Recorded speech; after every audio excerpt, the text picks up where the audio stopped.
Hello everyone, welcome to the Chart Shot Gamescast. Each and every week, friends gather around, talk about the things they've been playing. But this week, we're going to be doing the Game of the Year edition.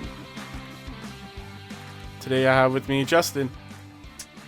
So quick question. Can an early 90s arcade title be my Game of the Year? Just asking for a friend. Yes. Cool. And Ben. No fighting games on this year's top 10. What? That's weird. And we have a special guest with us today, Tyler. I finally made it to one of these things. I guess we'll just start from 10 and count our way up. We'll just go around. We'll do Justin. Are we not doing What? honorable mentions? Well, yeah, we'll do that too. But we'll start Okay. with Justin, Ben, Tyler, then myself. So, Justin, take it Justin, away. Ben, Tyler. Justin, Ben, Tyler. Justin, Ben, Tyler. Justin, Ben, Tyler. Tyler, are you like next to a closet? Yeah. Okay. I was confused what that like break was. Because I can't tell where your video ends and mine begins. Oh my god, just I have a house elf that lives here, and he needs the air. That makes sense. Cool. Anyway. Very professional. What's going on? You go! So angry. He's an angry We got a long show. Let's move. This is gonna be a fucking long ass show. Let's go. Whatever, it doesn't matter. It's fine. We could have started Yes, it earlier. does. Some of us have to get up at 5 in the morning the next day. Well, that sucks for some of We us. should just kick him out of the show right now. All right, so I have my list in order now. So I only have one honorable mention, and I only put it on here because like it's basically just a remake. Like there's not a lot new to it, but I still really liked it this year. So Story of Seasons, Friends of Mineral Town. It's a game I actually like mostly got from my wife for her birthday because she used to love this game on PlayStation 1. And so I got it for me too, so we could kind of like play together and talk about it and stuff. It isn't a multiplayer, but like we can play it at the same time and compare farms and stuff. So it's more sentimental value than anything because it's not a major upgrade from the original or anything. But it's neat. Like it's a modernized version of one of my favorite Harvest Moon games. So it's still worth a shout out, but it wouldn't have made the list otherwise. So Go! I have two honorable mentions, and they might have made this list given that two other games I played in the late in the year didn't happen. One of them is Xenoblade Chronicles Definitive Edition. It did not make my top 10. And only because, similar to what Justin just said, it's not a new game. It's pretty much just a game that I really love with a fresh coat of paint. A lot of streamlined things, but after having played two other games, I couldn't justify keeping it on the list anymore. But goddamn, was I so happy with how it turned out.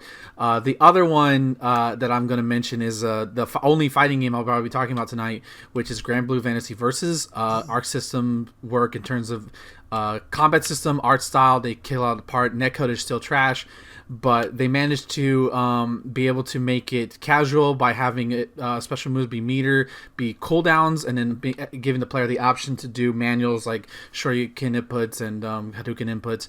It was a really well done game. Unfortunately, it got shafted by COVID so it didn't really get a tournament scene. It didn't really get a chance to gather any kind of top players. So, but they've been knocking it out with the DLC, and the single-player campaign stuff is actually really, really good for a fighting game. So, but unfortunately, it just missed the top 10. Like it was super close. It was either number 10. Well, it will be number 10 in this one. I honestly didn't think that we were doing honorable mentions, so I'm just gonna have to think of one off the top of my head. Okay, I got one. How about One Piece, Pirate Warriors 4? Was that this year? Wow. Yeah, it came out back in March. Wow. You may or may not know of the anime manga series One Piece. It's had a few video games, Just a few. 4 of which for Pirate Warriors, which is pretty much the Tecmo Koei spin on it. And this new one changes a whole bunch of new things from the other 3 games. One, there's a jump button, so you can do like actual jump combos and stuff. And as you may expect, it adapts new stuff from the new season, which is the Wano arc, which is wrapping up around this time, I believe. I haven't really caught up with the anime and manga in a while, so but yeah, the game's really neat. It didn't make the list because there are just other things that grab my attention more.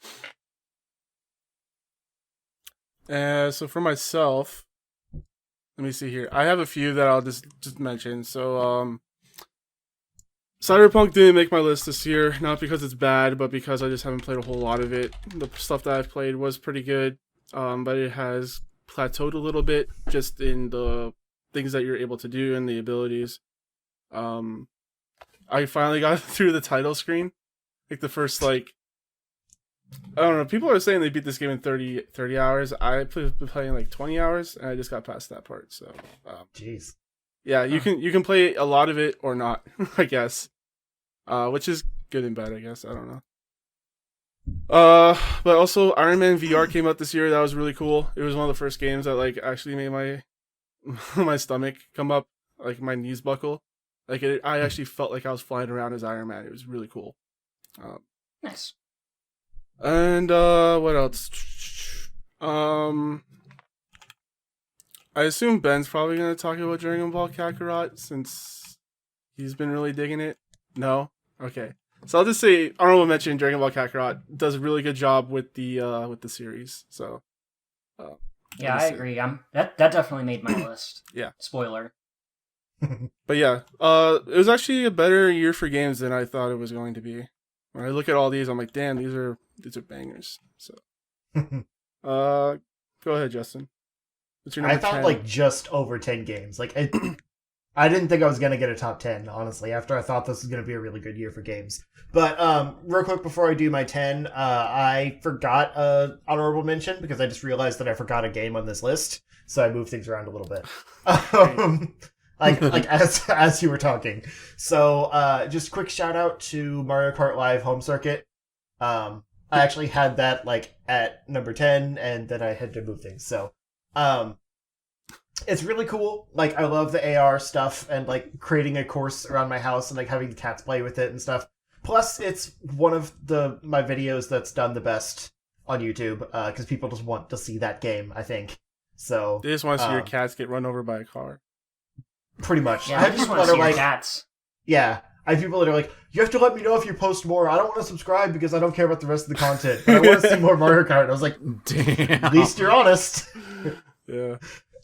So it's a great game for content. But I think if it didn't come out during a pandemic, I would like it more.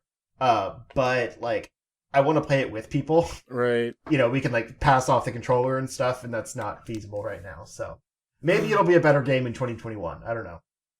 But anyway, my number 10 is Animal Crossing New Horizons, which might be blasphemous that it's that high or that low. That low. I was going to say that low. Top 5 for you. It's a high number, so it's I don't know, whatever. No. The reason for that is I like everyone else. I was super into the game when it first came out for about a month, and I fell off it before most of my friends did. I would jump in for a little bit each day, but I wasn't devoting myself to it. And so I would hop in for a holiday event and then didn't care other than that. And I was just it started to feel like work. Once I had kind of maxed out my island or whatever, and I kind of got things looking the way I liked, and I was even going to start over my island, and I was like, no, I'll just create another character so I can get, double everything and try to build faster. And about the time I created my second character, I kind of started to lose interest. I think it was I tried to go too hard and I burnt myself out. So I love everything that it did. It's definitely up there as one of the best Animal Crossing games, and it's probably the one I've put the most time into. But none of the others would have made my top 10. So, I mean, that's pretty good. My number 10 is Panzer Dragoon Remake.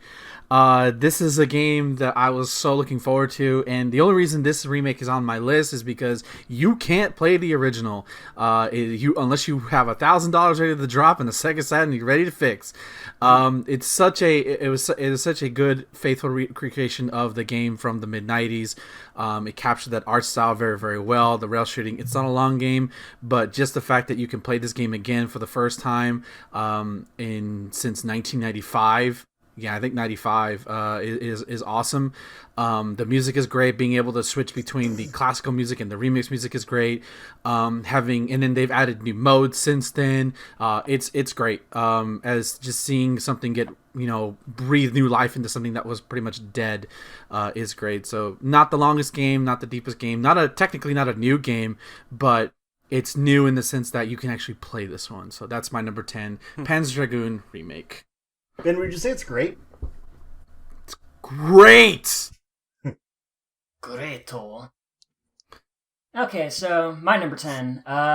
It's gonna be Crash Bandicoot 4. It's about time. Oh, yeah. Alright, so... I grew up with the original Crash trilogy on the PlayStation. I'm actually older than I look, believe it or not. So... Seeing an actual Crash 4 coming out in the year 2020 is an exciting prospect, and seeing as well as the HD trilogy back in 2017 did, I had high expectations for this one, and it's pretty good. I enjoyed it quite a bit. It's pretty faithful to the original trilogy. It does a whole bunch of new things. It carries over some old things from the older Crash games, like you have a double jump naturally now, whereas it was just an unlockable thing that you got at the end of Crash 3. And there are some brand new interesting challenges that really test your patience and your mettle.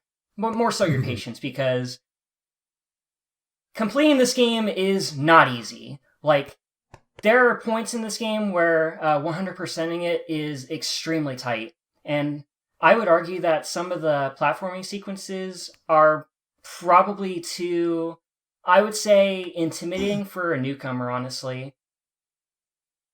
But overall, I really like Crash 4. It's definitely at the bottom of the list for a reason, but it's still on the list nonetheless. Better than Wrath of Cortex, I'll give it that. Alright, so for me, number 10 is going to be Call of Duty Black Ops Cold War. I've only played the campaign, but what I played of it, like, I've beat the campaign, and I think it's one of their better campaigns they've made in the last couple. Like, I have just straight up, like, dropped off of Call of Duty for a while, for the last few years. And coming back to it, it just felt really good. Shooting, it feels really good, surprising in a Call of Duty, I know. But it does. The zombie mode is alright. It's only one map, but there's a lot of Easter eggs and secrets, and you can go into different dimensions and unlock certain things. There's a lot of real fun with the zombie mode. I've played that with Sully. And the different, like, they actually incorporated like a PT element near the end of the game, which is kind of cool. So they're still doing the weird thing where they mix up the campaigns and, like, introduce new things and new twists. It was just a lot of fun. Without a year of Fast and Furious, like a popcorn action flick, this fulfilled that need. I mean, there was the Fast and the Furious game. Is it Fast and Furious enough for you, though? No, it is terrible and not good. I didn't ask if it was good. I just asked if it was fast and or furious. It's fast and buggy. Okay. Furiously buggy. All right, Justin, what's your number 9? Am I quiet through this very fluffy windshield? Kind of. I can hear you. Okay. I'll try to move her. My number 9 is Tony Hawk 1 and 2 Whoa. HD remake. Was Was that that like a weird static? No, it's just weird because I thought it was going to be higher on your list. Oh, I think it was originally. So to preface, I lost my list right before we started. Great. Apparently it died during some kind of reboot or whatever. So like I have all the games. Like I remember these are all the games that were on it, but I don't remember exactly the order of them. I feel pretty confident about my top 5, but these last 5 were pretty interchangeable anyway. So it's possible it was higher, but it belongs around here. I'll say that. It's a great games, I guess. But I found myself kind of not as excited to go back to them. Like, it felt really good at first. I was like, oh man, like my childhood, it's back. It feels just as good as ever. And then I kind of realized that, like, the Tony Hawk games were always a little jank. And, like, emulating those same physics and everything still felt pretty jank. It's very good jank. But, like, I don't know, something about it didn't click with me the same at 31 as it did at 12. I don't know, when did these games come out? Around 98 or something. So yeah, like 10. Because the problem with doing something so faithfully is that it comes with the flaws of the original as well. And, like, I loved the games. Like, I would, as far as remakes of the original Tony Hawk games, I mean, they're a 10 out of 10. I just think that the market has changed a little bit from wanting that. So, like, in this year of games, yeah, it belongs at this place. But they're still really good. If you like Tony Hawk. It's just a very specific market and everything. And sure, this is my list. Like, I could put it wherever I want. I'm just saying, like, I kind of weighted this list partially with the amount of time I put into them versus, like, the amount of content they offer. And I didn't even unlock all of the skate parks in this game before I fell off. So to me, that says that, like, it didn't, stick with me the same as some of these others did. That's kind of why it's here. My number 9 is Bloodstained Curse of the Moon 2. This was kind of like a surprise release because they just released it. They just did a trailer for it, and in 2 weeks it was out. And I love the first Bloodstained, so of course I was like, sign me up for more. That was kind of a mistake. But it's number 9 because it's Inti Creates. They do amazing, retro style Japanese games of bringing back that old school style with almost the old school pain, and except for this one, but new characters, new power-ups. It's awesome. You have a corgi that rides a train mech. Like that, do I need to say more?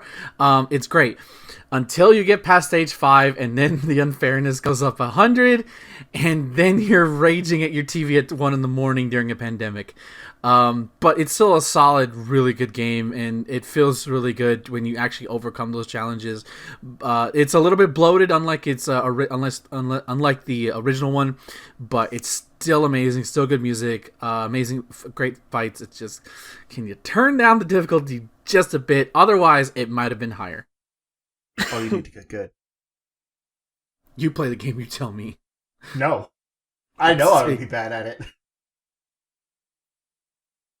Speaking of being bad at things, my number 9 is going to be Pokemon Mystery Dungeon Rescue Team DX, My Mouth It Hurts. Oh, jeez.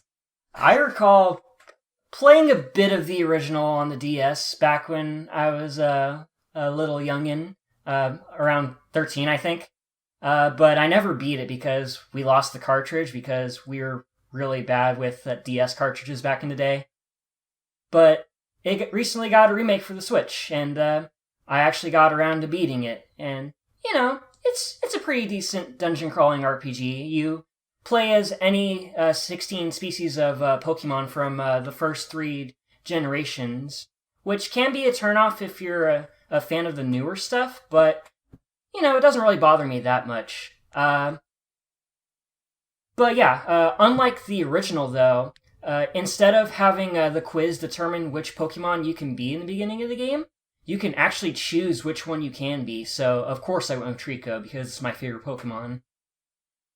And yeah, from there, you just... it's basically a dungeon crawler with Pokemon RPG elements. You go around randomly generated dungeons, fighting enemy Pokemon, and rescuing others for profits and advancing the story and whatnot. It's a really basic story. Then again, what Pokemon game isn't a basic story? Black and white. And I found it... Yeah, black and white. But yeah, this came out around the resurgence of the pandemic, so it was nice comfort food. And I enjoyed this a bit more than Crash 4 because of that, honestly. So, yeah, that's my number 9. My number 9 this year is Miles Morales. So for those of you that... Oh. I feel like I just killed Justin. I'm dead. No, it should be proud that it's on the list. No. It should be higher. My boy. Hey, there's a reason why for me. Like, this is personal opinions, right? So for those of you that remember, my Spider-Man originally was number 7. So it's just a couple notches below. For me, the reason why it's not higher is because I mentioned it on the podcast before. Just the number of gadgets just wasn't satisfying enough for me. It was just too short. I felt like the pacing was just too fast. Like, it wasn't like it didn't give you time to like breathe in some of the moments that happened. That's mainly the reason why. But this game is really good. Like, I've talked about it. Like, I love the act. Like, this story is really good. It's probably one of the best Spider-Man stories. I love that this takes place around Christmas. You get to see the family interactions. It's really good. I can't wait to play more of Miles in the future, because I assume they're going to make more Miles games or have him in the other Spider-Man games. I guarantee the next game is going to be called Marvel Spider-Man. That'd be great. I would love that. Yeah. But yeah, that's the only reason why Spider-Man A Way Out. Yeah, that's the only reason why it's lower on the list for me for this one. But it's still great. Still love it. I do agree about the pacing. Like, I didn't notice it at first, but when I'll talk about it plenty later. But yeah, when I was editing it down for the story play, I was like, wow, the ending of this comes quick. Yeah, it's very, very quick. Like, I think it starts off really well. Yeah. But by the end, it's like, oh, this is the last mission. All right. And for a lot of people that like talked about the game, I've looked at like the discourse around it. It's like people really enjoyed that over the other Spider-Man game because that one had a little too much fluff to it. Yeah. But for me, I would rather have that fluff. Just this is a personal opinion. All right, Justin. All right, number 8. Yep. For my number 8, we've got Carrion. Carrion? I don't know. Oh yeah, that game came out. Yeah. Carry On, My Wayward Son. Yeah, the Carry On, My Wayward Son, the game. It's about Kansas. It's very boring. No, Carrion is basically a Metroidvania horror game. And I found it to be a really good surprise. That's why it's, fairly high for what it is. I did a video earlier, well, I guess last year now, on like my favorite like horror games or whatever. And I think it was like number 2 or number 3. And I specifically said in that video that like, it's going to come back around a Game of the Year time. So I struggled a little bit of where to put it here.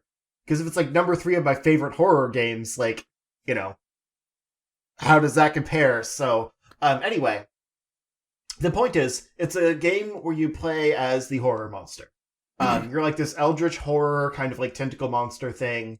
And the Metroidvania elements come in because you basically absorb like DNA vials that give you different abilities, and also change your size.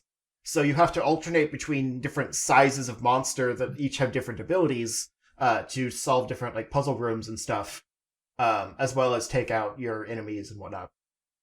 And like you wouldn't think there'd be much of a challenge there because like you're fighting human characters. But as you go through the game, the human characters get different like weapons and armor and stuff like that, as like more levels of lockdown are put in place. And since they created this monster, they know how to kill it. So you run into these like super armored enemies with like flamethrowers, and the carrion monster is like really I was gonna say allergic, vulnerable to fire. And so like you'll hear this like terrible screech, and like the whole body is covered in fire, and it like scurries away, and you have to kind of control the scurry into water to put out the fire, and then try to sneak up on them again. And like it ends up being that the humans are the monsters, because like it's actually pretty scary. Like even though you're supposed to be the one creeping around and attacking them and stuff. but it's got a really interesting, like, kind of subtle story about this lab experiment basically trying to get out of the lab. It's not like some, crazy heartfelt thing or whatever, but also it's kind of more of that, like, visual storytelling that I really like in Metroidvania games. So it still works for me. But yeah, it's a lot of fun, and it's very different. It doesn't have a map, which is weird for a Metroidvania game. But it has kind of like markers. You have like an ability that kind of screams, and it's like uses echolocation to kind of see where important things are around you. But yeah, it's very unique. It is on Game Pass, or was last time I knew. So I mean, it's definitely worth checking out if you have that. But it's a nice little indie game, and I like to shout out the indie games on this list too. My number 8 is Star Wars Squadrons. I did not expect this game to be on my list, but I bought it when it was on Black Friday because, like, well, this looks kind of cool. Like, Fallen Jedi was giving me the ultimate Jedi experience, and this looked like to be the ultimate, like, be a pilot in the Star Wars universe, and my God, it is. It like I was kind of worried about the cockpit first person, a little bit of nauseating, but not as bad as other games. It is if you want a flight simulator with Star Wars, this is it. Like, some people may not like it because it asks a lot of you of your controls, from boosting, switching your shields to front and rear, when knowing when to boost up your defense, your missiles. It's so cool. It's so great. It gives you that great Star Wars feel. And I managed to borrow a headset, so I was able to play a level with it. It is, especially with 3D audio, hearing a TIE fighter go as, like, oh my God, it is awesome. Like, seriously, like, it's not for everybody, but if you want to try it, play it on like super easy mode, just so you can get the experience of sitting from the cockpit. There is no third person overview. It's only from the cockpit, but I still think it works great. My favorite part so far has been playing as the Y-Wing, and there's this mission where you go down a trench and you're dropping bombs. I'm like, this is fucking Star Wars. It's amazing. It's criminal to me that this game is going, like, not a lot of people are talking about it, but I think it's because, like, it's so demanding of what it wants you to do. And I think the story is actually pretty cool, because you play as both the Rebel Alliance and the fledgling Empire, because it takes place right after the events of Endor. So, and it's all new characters. Both Empire and I guess New Republic side has unique characters, fun relationships. Like it drops you in, like, the story's progressing. Like the characters have already been a squad together. There's so many cool Star Wars moments in this game. Like, this game's called a budget title. It doesn't feel budget. It feels like they put a lot of effort and a lot of love into it. The only wish I have is you could play, like, classic Star Wars missions in this, because I wish you could play, like, the Battle of Yavin or the Battle of Endor, stuff like that in this game, because it would be so cool. But other than that, it's only so low because it's not that long of a game, and it's a little bit too much sometimes, where I've died on a couple of stages. Never salty death, but just like, oh, come on, I'm getting attacked from everywhere. How do I deal with this? But that's why it's number 8. All right, so my number 8, Samurai Jack, Battle Through Time. Woo! All right, so we got a fan here. I enjoyed Samurai Jack as a show back in my youth, and it was really sad that it never got an actual ending until they re-aired it on Adult Swim back in 2017. And basically the story of this game takes place on the tail end of the final episode of the final season. I'm not going to spoil it here, but basically you're just traveling through time, just going through, like, a best of the entire show's history. Like, the first level is literally just fighting the robot beetles for the dog archaeologists. Oh my God! And there's a level where you pretty much fight a whole bunch of you fight the two married couples on top of the moving train, and fighting against a whole bunch of Damongo's undead servants, stuff like that. Basically, it's a budget title that sort of copycats action games like Ninja Gaiden Black or Neo or whatever. I think it's really fun. Like, you go around slicing things with your magic sword, like you would expect, but you also have a whole bunch of other weapons at your disposal. Guns, kunai, axes, lances, stuff like that. And there's also a lot of neat upgrades that can make yourself stronger in the heat of battle. Like, there's some that give you better weapon skills, some weapons that can have more durability because all the weapons beside the magic sword break when you use them too much. And, of course, the best power-up, being able to jump good. So, yeah, I think this is a great go based off of a wonderful TV show. It's definitely a budget title, and I think the asking price is a bit too much for what it is. But, I enjoyed it enough. This is a really good Samurai Jack game. So my number 8 is Animal Crossing New Horizon. This game came out at the perfect time of the year when lockdown started happening for us in North America. And it gave us that ability to go outside, meet your neighbors, have your friends come on over, have a picnic, stuff like that. And with the New Year that happened, me, Ben, and Tyler here, we spent the New Year's at my island. They had a big countdown clock. We were counting down the time with each other. It was just there's no real game like that that's just social interactions other than some of the stuff that's on Steam that's kind of seedy and weird. But yeah, this game also scratches my collectible itch. I love just doing all the fishing and doing all the fossils, the bug stuff. I got an app on my phone where I'm tracking everything and making sure I have everything. That's how deep I got into the collectible aspect of this game. And with the winter update, it's really fun. There's a lot of you can build snowmen or snow people, and and you can get different kind of each event has their own crafting recipes. So there's all that kind of stuff in there too. I missed out on the fall stuff just because there's a bunch of other games that just came out. I didn't have time to play some of that. But yeah, I don't know. I just got stuck back in, and now I have a new neighbor. I kicked out the person that gave me the tombstone, so he's gone. Wow. He can't kill me anymore, so I'm grateful for that.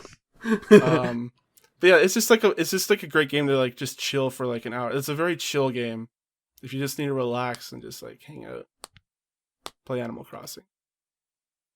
It's pretty good. Yeah. All right, number 7. See, we're moving right along. It'll be fine. I can stall for at least 5 or 10 more minutes. My number 7 is Paper Mario: The Origami King. Ooh. So, like I said, this low 5, I guess you'd call it, is pretty interchangeable. But honestly, the reason this game is even on the list at all is because it surprised me that it was actually good. I've never really been a huge Paper Mario fan. I played the original. I didn't own it. I think I rented it once. And then my brother had Thousand Year Door, whatever. I think I still have it actually. Yeah, in a box it's somewhere. 1000 Year Door. And I never got super into it. He got more into it because it was his game, but I would play it every now and then. I was like, it's fine. And then I kind of fell off. I didn't really care. I was more of a Mario and Luigi guy. So, this one, it was interesting enough, and I was like, sure, it's coming out this summer. There's not a lot else going on. I'll try it out. Well, it's an RPG. Why not? And I didn't beat it, I'll admit. But I was really into it for a while. In a way that I just didn't expect to be. Because it is an RPG, but it's a light RPG. The stuff I liked more was the actual exploring around and I was weirdly addicted to filling the potholes with confetti. I don't know why. I loved that aspect. like just exploring around, finding all the things to fill, and like those outside of battle elements, because the battles are just fine, they're whatever. The battle, like the boss battles, are pretty cool. Like shifting the panels, like for the puzzle aspect of it. But the regular battles, I never really felt much of a threat from them, since you can usually beat them in one turn. So like that never really got to me. I skipped most of them. But yeah, just the personality of the game is great. And that kind of kept me going until I got stuck. But I don't know, it's a hard one to explain because it's all atmosphere and personality, and you can't really like talk about that very well. But like in a past podcast, Ben had a whole thing about the Babam side character and like their surprisingly emotional story. And like those kind of moments stick with you in a game that like you wouldn't expect to like have, you know, the full range of emotion like that. And anytime a game sticks with me like that, I have to give it some props. Because it should just be a cutesy Mario game, but it's more. And I liked that. It was nice. I don't really have a lot to say about it, though. I'm sorry. So my number 7 game of the year is Animal Crossing New Horizons. Yeah. I did not want to get this game. Mm-hmm. And these guys can remember. You were so adamant. I'm not gonna get this You're like game. so mad. I'm not gonna get this game. No, fuck this. I don't like Why Animal do people Crossing. like Animal Crossing? I don't get it. Yeah, I don't get. I tried New Leaf. I didn't like it. I was just like, this is not for me. And then the pandemic happened. And then unfortunately, unfortunately, I had to go on leave from work for 2 weeks. And that part of it was being addicted to The Witcher, which is not on this list because it didn't come out this year.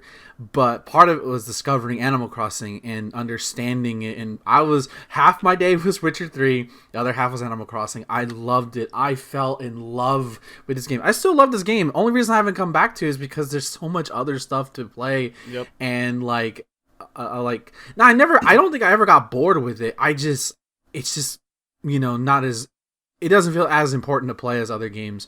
But whenever I do came back to it, I always felt nice. My neighbors saying they miss me. Scoot, I love you, you little duck son of a bitch. I love you. I love all my neighbors. It just feels nice. Like, it felt nice to create something.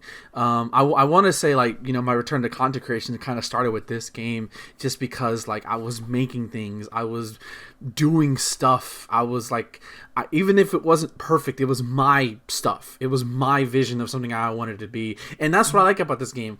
I know some Animal Crossing fans don't have nitpicks to this. I don't have any of those because I have nothing to compare it to in my, my few hours of New Leaf. But I like the summer events. I didn't do any of the fall events, unfortunately, and I kind of regret that. But hey, they're gonna come around next year, and I plan to be here next year, so to play those and more stuff.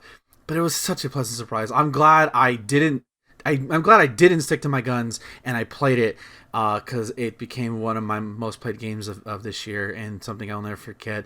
I love my neighbors so much. Scoot, I love you. You're my first neighbor.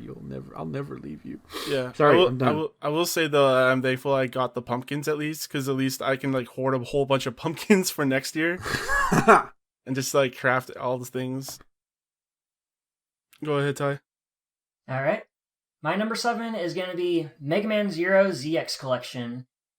This one is kind of a weird one because it's technically not a new game, or new games rather, but the collection did come out this year, and I never played any of the Zero games or the ZX games, so it's new to me, damn it. I actually thought about putting it on my list too, so I don't blame you. So yeah, Mega Man X is one of my favorite games ever, and though the series does have its high and low points, there's some of my favorite games out there. And I never got around to playing the Zero games when they were new, unfortunately. Up until last February, where I got my mitts on the collection, and I just blasted through the first 4 games in about a few weeks. That was fun. I would say that... I'm taking a look at my notes here. basically, the whole story of this game is you play as Zero, no shit, as he wakes several hundred years after the X series is wrapped up and done with, as he joins with resistance of former Reploids to fight against Neo Arcadia. And I will not say any more than that for the plot synopsis, because there's 4 games in that series, and going over the plot for all 4 of those would be a mouthful, so no thanks. And 3 of them are really good. Yes, that is right. I will agree with that. So yeah, since this is basically a predecessor of the X series, or Mega Man in general, really, it pretty much uses a similar engine to X, sort of. Like, Zero is really capable. He has a whole bunch of unique weapons that you unlock throughout the adventure. Probably one of my favorites is the Triple Rod, which is a very versatile game if you're playing through all the games in subsequence, because they change it in every single title. And 3 of them are really good. Yes, that is also true. So yeah, if anyone that's played the Zero series will probably tell you, these games are really fucking hard. And yeah, I did have a bit of struggles playing through these games, specifically with 0-1, because that's the one with the most jank. It's the one that doesn't know what to do with itself yet, so, you know, my biggest problem with that game is the whole continue system, or the life system in general. Like, how it handles lives is so absurd. You die, it takes you to a game over screen, and you have just so many continues left. And if you don't have any left, you have to reload a save, and that's stupid. And of course, there are some titles that do the new Cyber Elf system well, while others don't, specifically one. I'm sure Justin is going to chime in with that one. But yeah, playing through these games, they were pretty tough. I did have a rough time with it at first, but as I played them more and more, I got a little bit better. And I even found a new favorite Mega Man game in the form of Mega Man 03. So that was cool. Yeah. 03 is so good. I'm sad I didn't play it as a kid. Because I played 1, on Game Boy Advance, but I stopped, and I never beat it, so I didn't move on. That doesn't surprise me at all.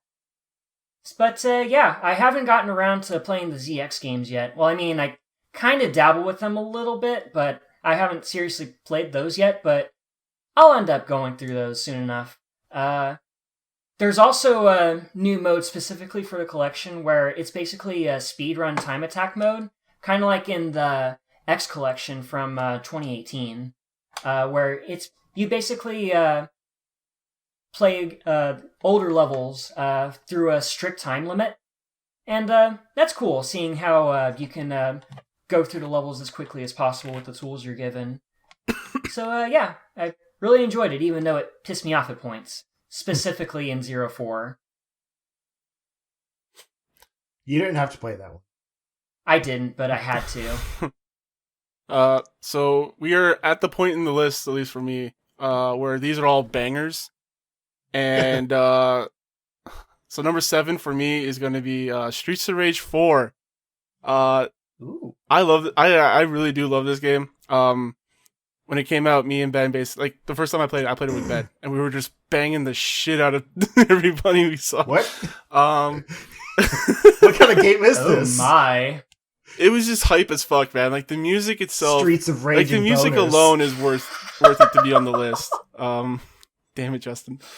Yeah, the music is amazing. It even has like not an old version, a retro version of it, right, Ben? It does. You have the option to play as both the modern music, which is by the same composer, with the new composer, but also if you like the Streets of Rage 2 soundtrack, you got that juiciness as well. Right, and I wish I could dedicate the amount of time to unlock everything in that game. There's just other things I want to play. But being able to unlock a bunch of characters while we were playing and then switch between levels was really cool. Like, and it also like incorporates the sound effects, the specials from those games as well. This is like a love letter to anyone that loves Streets of Rage. It really is. Like, the art is amazing. there's gonna be a lot more said from. I assume Ben's gonna have this high on his list. It might be number one. But There goes my immersion. I'll let him speak when he gets there. But yeah, I really do love this game, and everything from here on out is a banger from my eyes. So, Justin, what's yours? Number 6. I should like keep my cursor on whatever number's next because I start it. Yeah. So my number 6 might be controversial, but I don't care. It's Marvel's Avengers. Oh yeah. That's not, wait. Is that on my list? No, it's not. So it's funny because I've seen a lot of people like putting out their their worst games of 2020 list or whatever, and without fail, every single one has included Cyberpunk and this. Yeah, it's just a meme on these games. That's why. I know.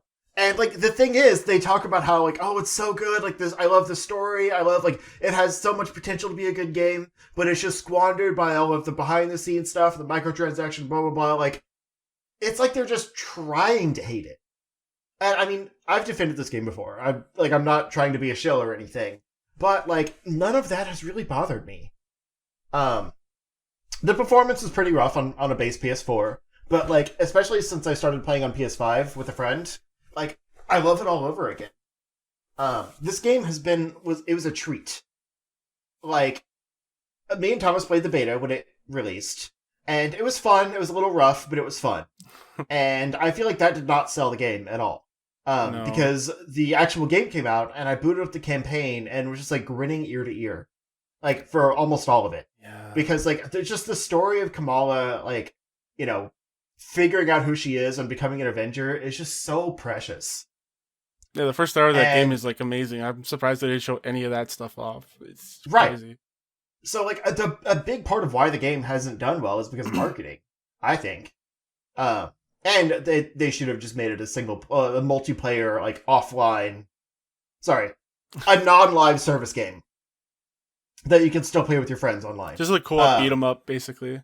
Yeah, basically. Yeah. Because all I ever do is like I'll play with you and my friend Lance, and like I don't play with randos online. Sometimes I'll play by myself, like if I just need to knock out a daily or weekly or something. But I'm not really concerned with that grind. Like if I can't play with a friend, I just don't play it. I've got other things. Mm-hmm. But like I burned through that campaign because I loved it, and then I put it down until someone else wanted to play with me, and I've really enjoyed it still. Like we grind through the same feeling missions and stuff, but because I'm playing with a friend, it's still fun. And a few of my other friends have gotten it now too, so like we're waiting for them to get through the story, and then we're actually going to have a 4-person party. And I'm really excited to see what that's like. Like this is my game that I just kind of go to for fun every now and then. That's why it's not higher. Because like if they had done this game right, it probably would have been like in the top 3. But it's not, so like it's still just it's something I have fond memories of, but I don't play that often. But like it hit all the right notes for me. And I don't understand why all the people are like, "Oh, worst game of 2020." Like it's just clickbait at this point. Yep. Also, it's perfectly fine. The Kate Bishop stuff is pretty good too. Yeah. Yeah, I want the DLC to come out more frequently, but like if Kate Bishop's any indication, like the live service element of this game is going to be very good over time. And I think in a year it could be a completely salvaged game. We don't know how much of their studio's been affected with the COVID, because they're working from home. They can't really go into the office. It sounds like a lot of it's been affected because like just the way they have to transfer major delays and stuff back and forth is tough. Yeah. And I mean it's hard for a lot of games right now. So like I don't fault them or anything. But I'm also like if this is the only game you're playing, I can understand why you'd be upset about that. Yeah. But for me, it's like next time I get a new character out, I'm going to be excited to jump back in. Like it's an event thing, like seasonal event, and then I can put it down again. It's not a big deal. So, I don't know. I really like it. And it's not any, like, one thing that, like, makes me, enjoy it. But it's definitely one of the best gaming experiences I had this year. Or last year. So, like, it deserves to be on this list. I don't care. My number 6 is Immortals Phoenix Rising. Similar to Thomas, this is when it starts to get real. And this almost made the top 5, in all honesty, based on the ending. And I won't spoil the ending or anything. But on the surface, this game is a simple action. You've seen it before. You've seen the exploration. You've seen the combat system. The Breath of the Wild comparisons are there. It's not a secret. What is not promoted and what makes this game amazing, which again, even though you've seen it before, it's well done. The combat feels great. The puzzles feel fun to solve. The individual shrines feel great. The overworld that you visit of Ares, Aphrodite, Athena, and Hephaestus, and Zeus, they're all unique and amazing to explore. And I had very similar Breath of the Wild reactions where I'm like, holy shit, this is huge, and oh my god, what's over there? I remember hearing a criticism that, all you do is just scan, you can see everything. You could do that, but even then I was still finding stuff just by wandering. But the reason why this game, it doesn't make it top 5 because, again, it is stuff you've seen before. Even though it's really well done, the gameplay is standard, and there's nothing wrong with that. But it's the story, really. It's the narrative, where you play as Phoenix, and I'm not going to spoil anything, but you play as Phoenix, and, she's pretty much, Prometheus is pretty much telling her story, because Typhon has pretty much imprisoned the gods, and sort of Prometheus is kind of like telling your narrative to Zeus as like a bet, to like how will this end, and Phoenix is very timid, very shy. She, or at least I should say they, because Phoenix could be he or she. So Phoenix, they are unsure themselves. They are the definition of the I didn't ask to be involved in this. They are like, why am I doing this? My older brother Legiron, he should be doing this. He's the hero. He sunk 100 Spartan ships. Why am I doing this? And over the course of the game, you see Phoenix's character basically rise for all intents and purposes, and it's so beautiful. Like, it really is. Like, if anything, Phoenix is the this game is the definition of imposter syndrome. They don't believe they should be doing this. They don't believe they're worthy of the gods' power. They don't believe any of it. But once you get the end, you have that realization moment. Oh, it's so satisfying. Ubisoft surprised the hell out of me, because I've been very cynical of their stories, because most of the time they're not good, or they're overtly cynical. But this is very genuine. This is like, it was very heartfelt, and the writing is also funny. Like, you'll constantly hear, and this is not a bad thing, because it's always fresh.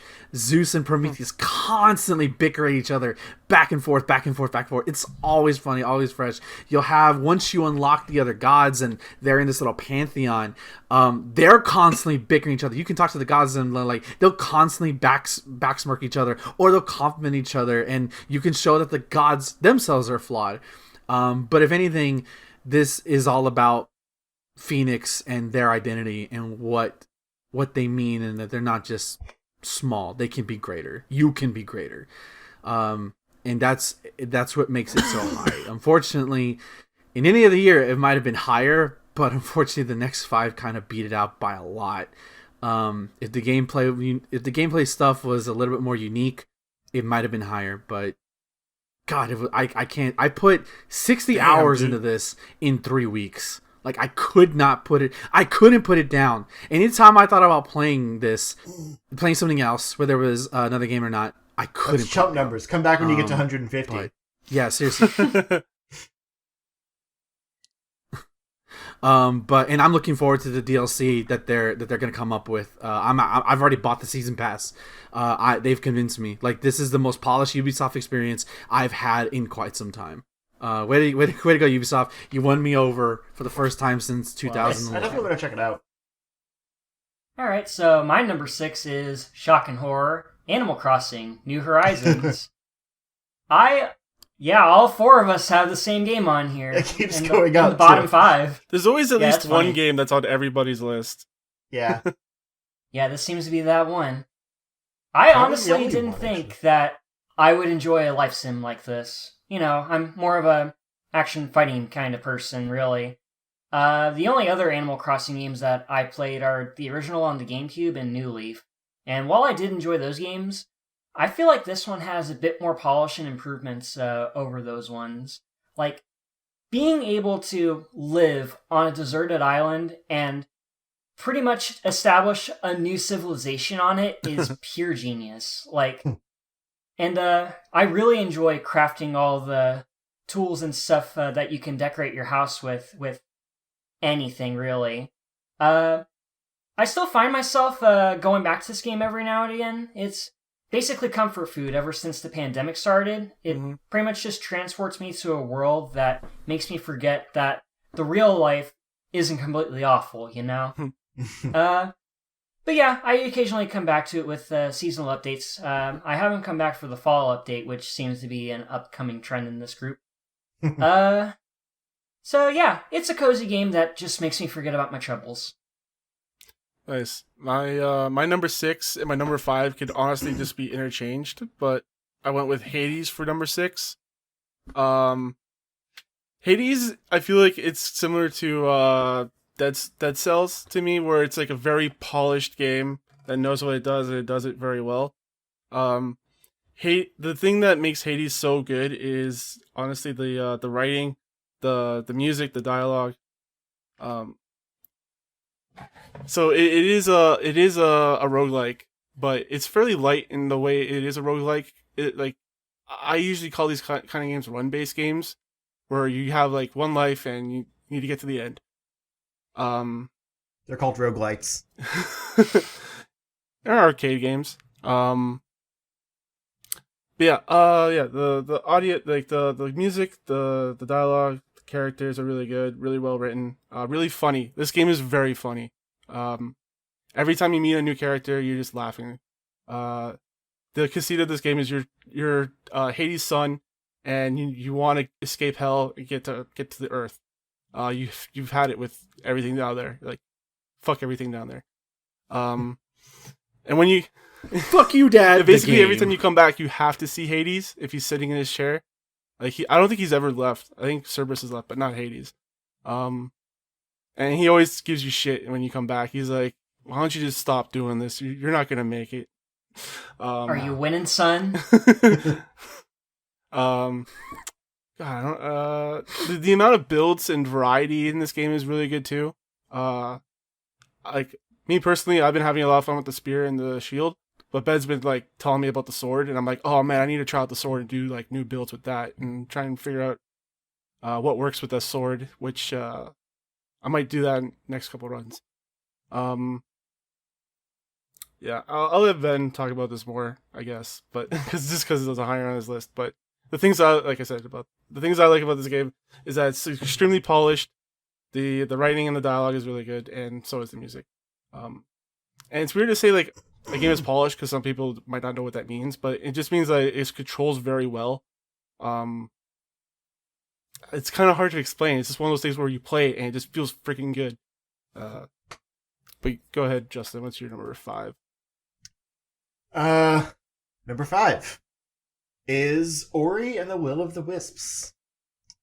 This is kind of a special case because it was actually pre-pandemic. Like, it came out, I think it was the first new game I played this year.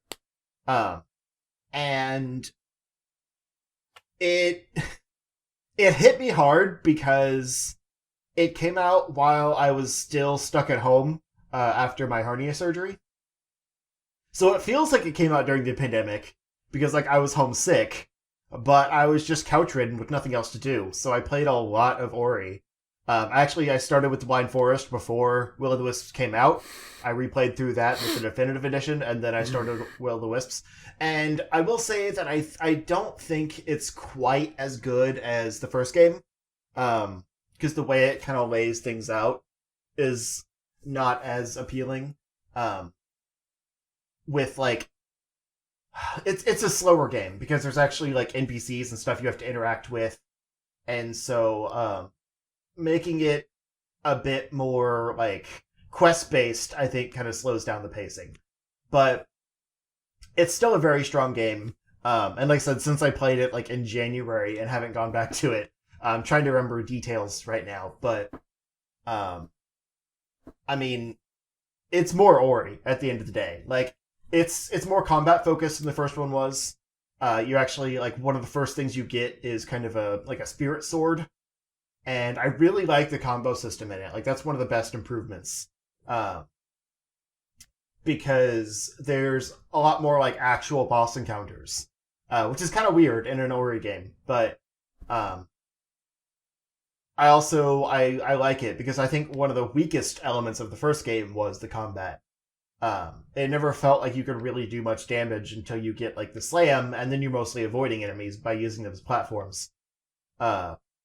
But the fact that they make Ori more capable from the start is kind of nice. And sets this game apart from the first one. But it picks up more later in the game when you get some cooler abilities. I think they lock away some of the more traversal stuff that you get earlier on in the first game. I think they lock it away a little too long. But they want to give you some of the new abilities, and those are really cool. None of the areas, well, I guess one, but very few of the areas are like as memorable set pieces as the first one had.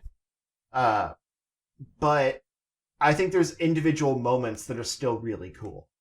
And part of it is because I've played Ori and the Blind Forest twice. And one was, like I said, more recent. So I remember like the new areas specifically in the Definitive Edition that were very strong.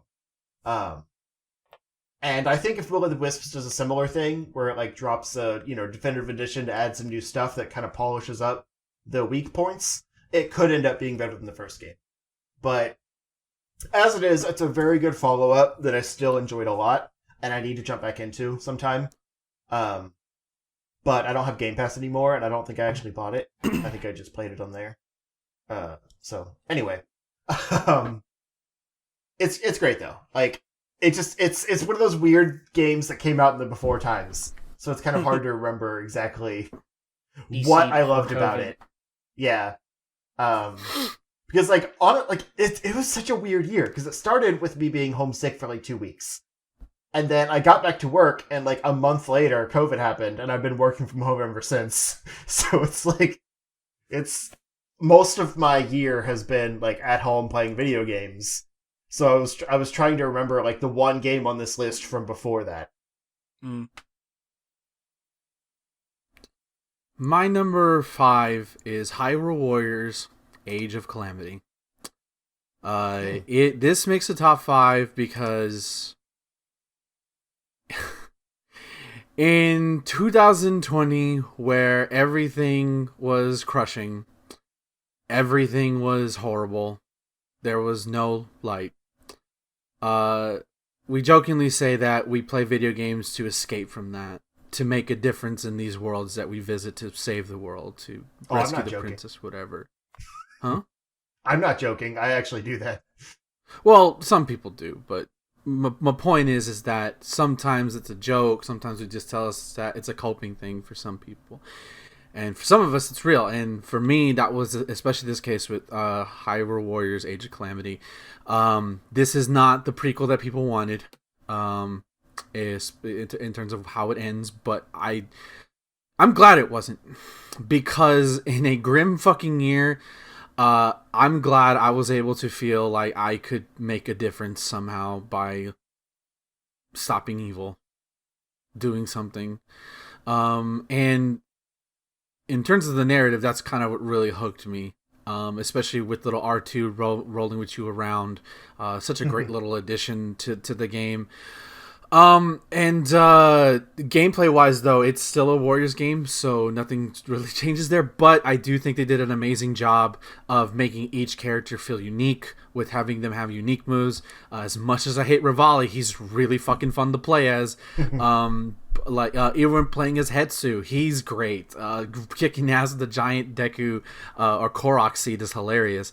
Or even the surprise characters are also awesome. Unfortunately, the Divine Beasts weren't as cool after you play them once. You kind of see them, and a couple of times I've fallen asleep while playing them because they're kind of boring, and sometimes it's a little unfair. But and also the fact that unlike previous Warriors games where I've played, where you have to go through menu after menu after menu to find things, everything's right on the map. You can actually use the sensor thing. I love that they incorporate so much stuff from Breath of the Wild, so you can use the sensor thing to find things. So yeah, you're gonna have to grind, but at least you know, hey, I just go to here and I'll grind here specifically for this item. That's great. But I will say this: do yourself a favor. I did this a lot this year after I beat this game. But there's a certain piece of music that plays after you beat the game, as you're overlooking the map. It is the most serene piece of music I have ever heard in a Zelda game. Somebody puts in the comment section. It's that song you hear in your head when the storm is over. Like, that's exactly what it is. Like. The Exhale song. It's a Musou game. It's nothing special. But god damn it, I just wanted to make a difference, and I felt like I made a difference here in this little world by having a good ending, a happy ending, instead of the grim ending that Breath of the Wild was. So that's why Hyrule Warriors Age of Calamity is at number 5. Alright, so my number 5 on a lighter note. You guys know what time it is? Because I have the clock right here. Yep, it's time to duel. Wow, holy shit. Audio listeners, look up the video version of this podcast, because it's worth it for just that. Okay, but seriously, Yu-Gi-Oh! Legacy of the Duelist Link Evolution. Technically, this came out last year for the Switch exclusively, but it recently came out this year in March for PS4, Xbox, and PC, and it also made a gigantic rule change that changes the game dramatically. So, yeah, I consider this a new game for this year, and wow, this game is really cathartic, especially in COVID when you can't really go out to play the card game in real life anymore, you know? So, yeah. You basically play the Yu-Gi-Oh! Trading card game on here. You duel the characters from the shows, all 6 seasons of them. Although there's a story mode for each one. They added in the story mode for the newest season, Yu-Gi-Oh! Vrains, but there isn't an actual story mode in there, which kind of makes me sad. But being able to play as the main character Playmaker is pretty cool. So, yeah, you collect over 10,000 cards and build hundreds of different deck strategies and what have you. And yeah, there's lots of viable stuff that you can do. And being able to do any strategy that you want is really appealing, even though it may be intimidating for a game like this where there's like thousands upon millions of different possibilities that you can go with. Does it finally have, like, animated, like, card attack animations and stuff?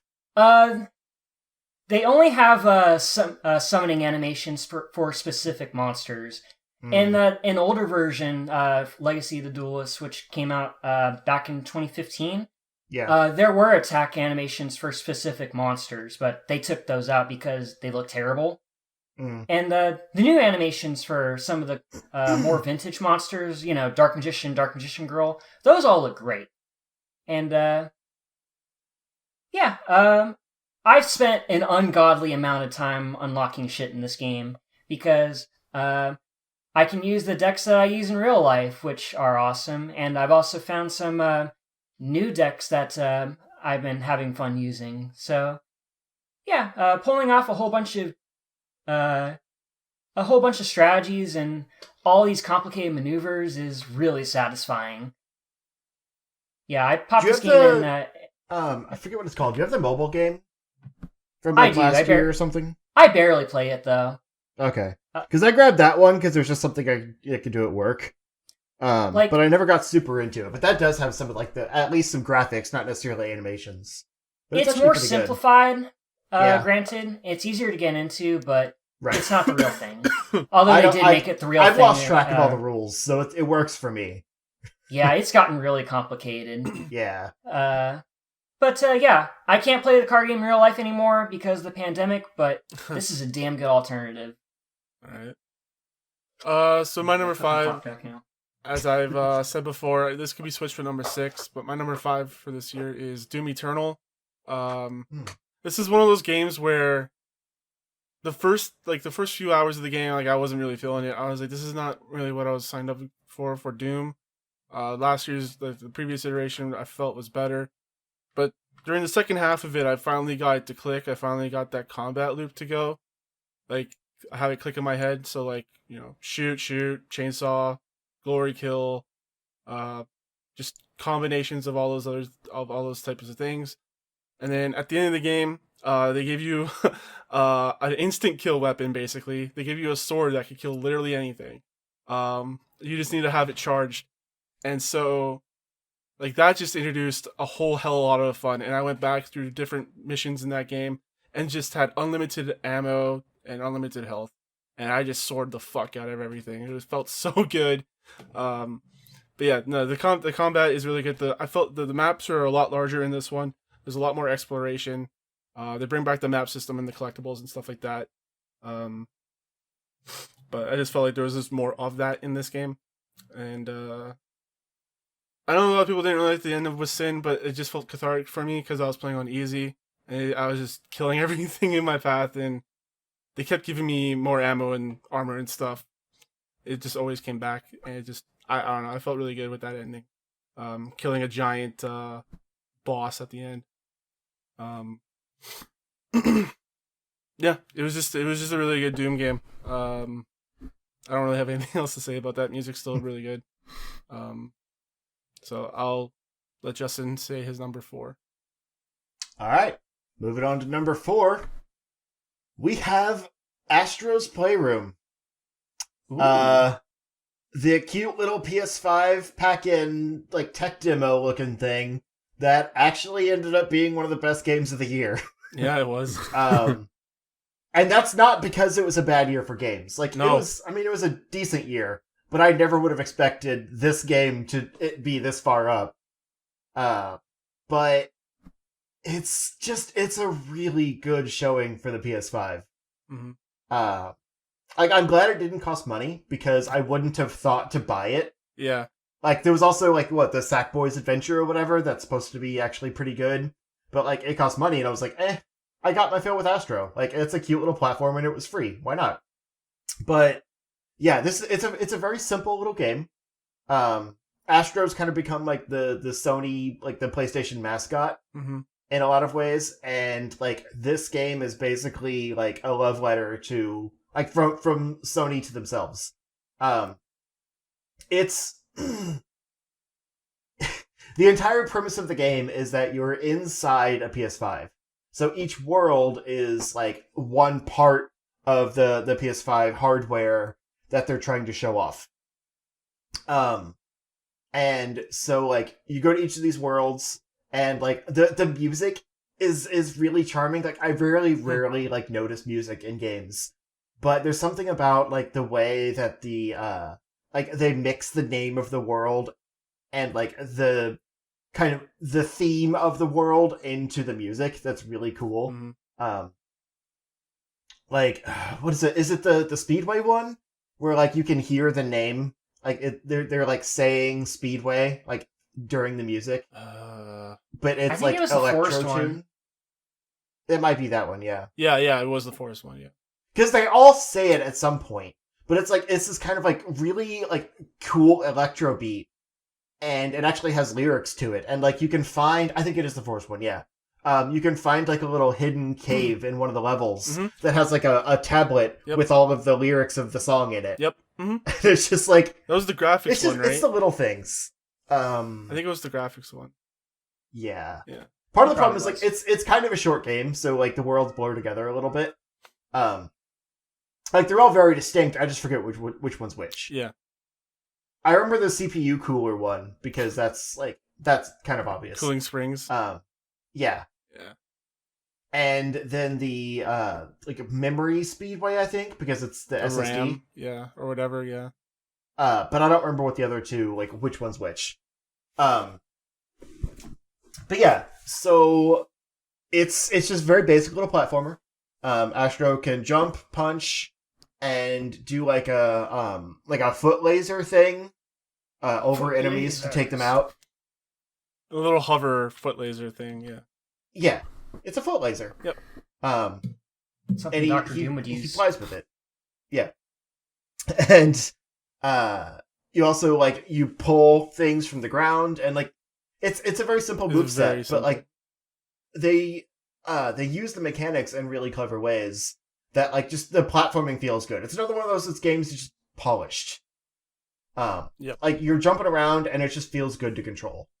And because it's a showcase for the PS5 controller, like everything is fun to do. Because it's like the way you get like the tension and the triggers, and like the controller vibrates at different times. Like there's one level where it's raining and you just feel this constant patter mixed with like the sounds of rain on the controller. Mm-hmm.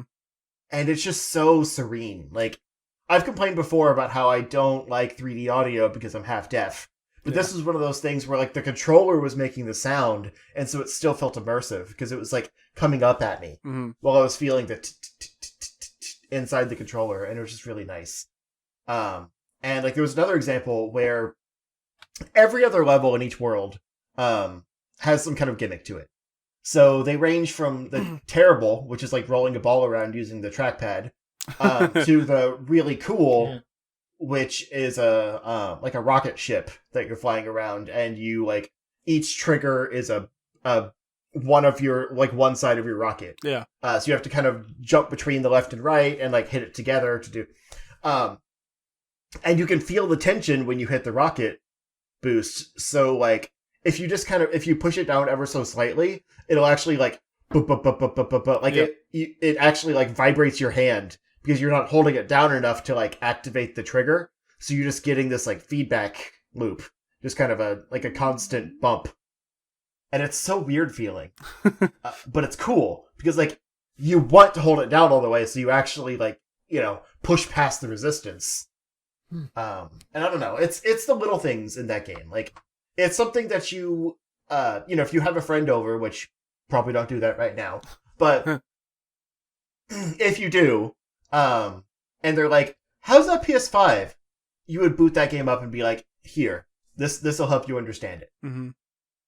And it's just so cool that it's free, because like it was my first platinum. Like I didn't want to stop playing it. I had all I had on the system at that point were that and Miles Morales, and like I would put Miles Morales down because I wanted to play more Astros. Like that's huge. If you know my love of Spider-Man. And where that game probably is on this list. So yeah, I don't know. I could say a lot about it, because it's like it's the little memories of playing it more so than the game itself. But it's just a joy. It's kind of like what Ben was saying earlier. It's like in a year that mostly sucked, like this game was just a pleasure. Every moment I spent with it. My number 4 game of the year is Paper Mario: The Origami King. Okay. I am not a Paper Mario player. I kind of played the first one a little bit on the Wii Virtual Console. I love Super Paper Mario, but never really. Don't think I beat it. I think I'm like at the end or something. Oh, yeah, that one was great. Yeah. And only reason I bought this is just because I saw Andre Black Nerd Comedy stream it on Twitch. Because originally that ring system was like, fuck that looks stupid. It still is stupid. In regular fights at least, but luckily you can avoid almost every fight in the game, which is I think is a good thing. But then I saw him stream it, and there's a moment where a tree is revived through the power of soul, and I was sold. I'm like, and when you think this game can't get any weirder or funnier, it does. Like, I think some people were trepidatious because initially it starts out very Mario, like, oh, here's the green world. Then you get out of there, and like some of the best looking areas I've seen in a Mario game ever, even though it's a paper aesthetic. Like, very beautiful visuals, and very well done stuff with the paper stuff setting. But honestly, what really made me love the game is the story, and the adventure aspect of being able to move around, and it's more of an exploration adventure game versus a typical like role-playing game. And honestly, the only reason it's this fucking high is because it's the only game to make me cry. It is the only game this year that's on this list that like made me break down in tears. And I didn't. expect it when it happened. It was like I kind of foresaw it based on the events that happened. I'm like, no, they're gonna write their way out of this. There's no way. There's no way.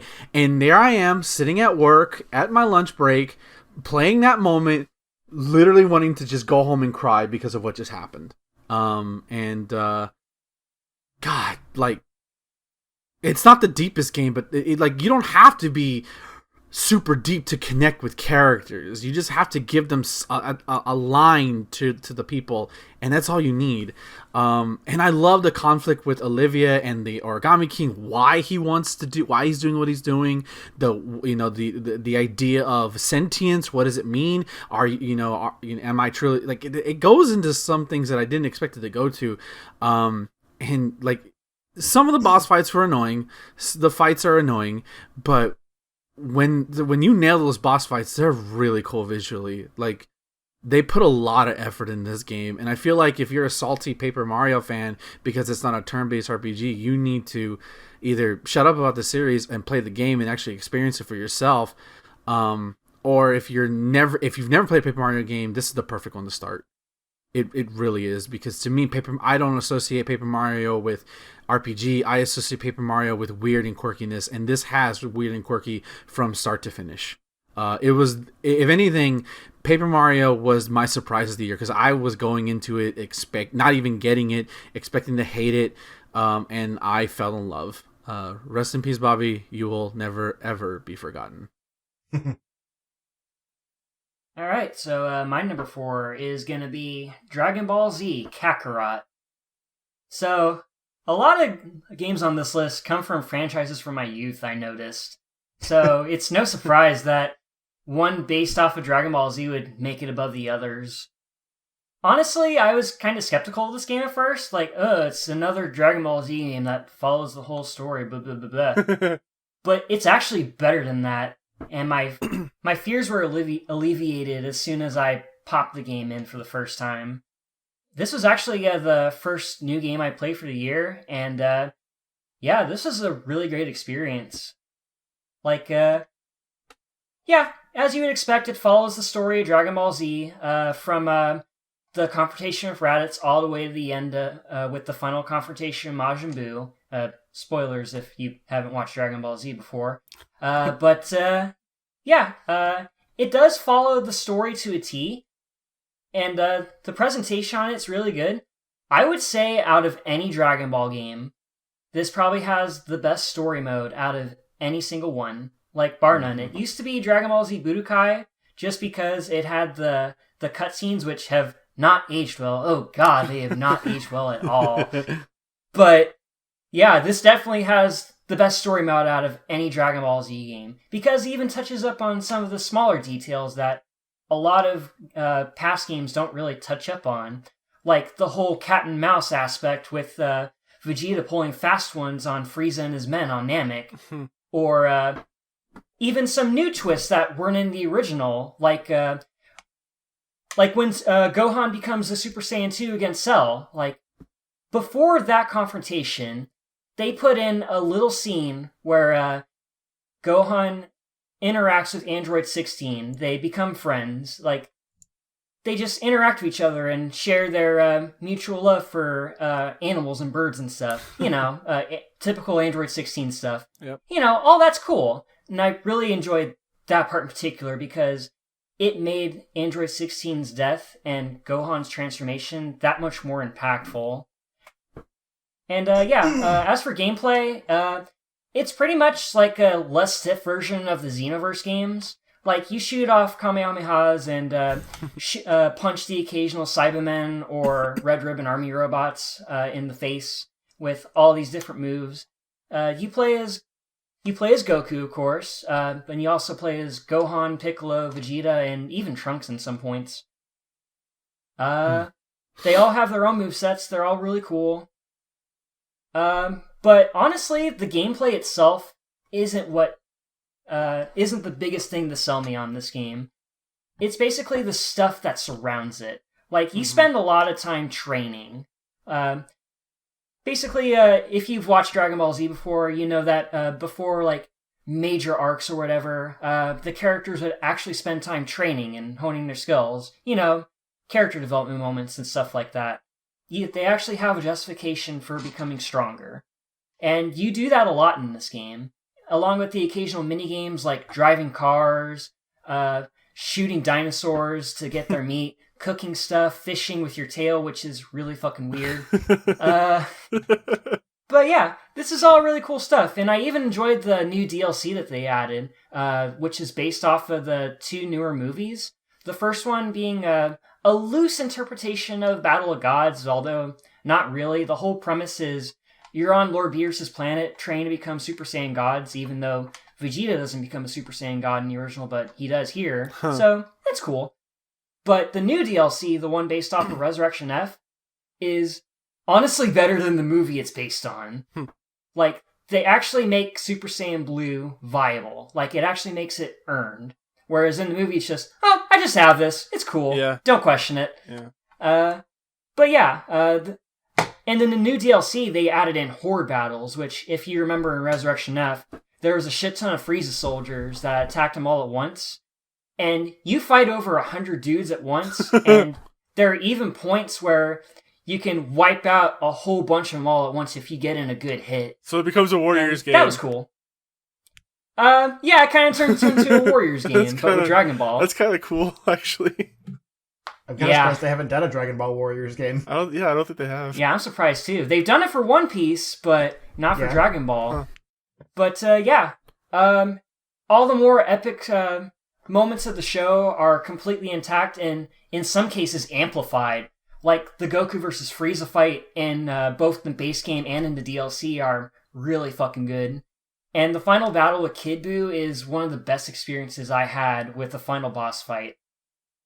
Cool. So yeah, it exceeded my expectations, and I'm really glad I played this one. Yeah, I can't wait to play more of it, man. It's so good. Yeah. Number 4 for me is also Astro's Playroom. Just to add on to what Justin said, one of my favorite things in this game is the museum. And you're basically just collecting all these different like PlayStation gadgets that they've released over the years. And each level, like you get a console at the end, like it's dedicated to that one console. So it's like a PlayStation 1, 2, 3, 4 world. And it separates the room into each one of their own generations. And that's one of my favorite things because like I can just go in and inspect like I don't remember this GPS thing coming out here. I think it didn't come out here, like the PSP GPS. I think that was only in Japan. Educational on Sony history. Yeah, like you don't see a lot of like Sony like respecting their history, so it's like really cool to have this game that like respects it a lot. Mm-hmm. It's what PlayStation All-Star should have been. Yeah. Like it is a museum. Like it's named that for a reason. It's and everything's so detailed. Yes, just it's a beautiful looking game. It's one of the best looking games this year. But yeah, Justin's already said a whole bunch about this game, so let's move on into number 3. Okay. Number 3 for me is Final Fantasy VII Remake. This was another that was actually pretty early in the year. I kind of forgot it came out this year. But I remember that it was going to be on my list. I was like, oh, it must have come out this year. So I I'm the one that kept saying like this game doesn't exist, blah blah blah. When it finally did exist and came out, it ended up being pretty good. I think if this was a stronger year for gaming, it wouldn't have been so high. But like at the end of the day, it's a new Final Fantasy game. Like I love Final Fantasy. Wait, there we go. See my Chocobo? I love Final Fantasy. Validated. Yeah. So like it was going to be on the list regardless. But like Final Fantasy VII is not my favorite Final Fantasy game. I don't think it's like overrated. It doesn't stick with me like it does other people. But I think this like it tells the story and like makes me care about the characters more than I did originally. Like I love Jessie. She's great. I didn't really care about her at all before, but now I love her. And like the same with Biggs and Wedge. Like I thought Wedge was kind of cool originally. Like he had his like stomach issues, and it was funny. But like everyone loves a big them, fat guy with stomach issues. Yeah. None of those three really had characters, and now like they get substantial like story beats. And like the main cast, yeah, they're still all great and everything. I think some of them are served better than others, mostly Red 13. But I mean, as far as like being shafted. But you meet him so late anyway. It's weird that it's only like not even a third of the full game. Yeah.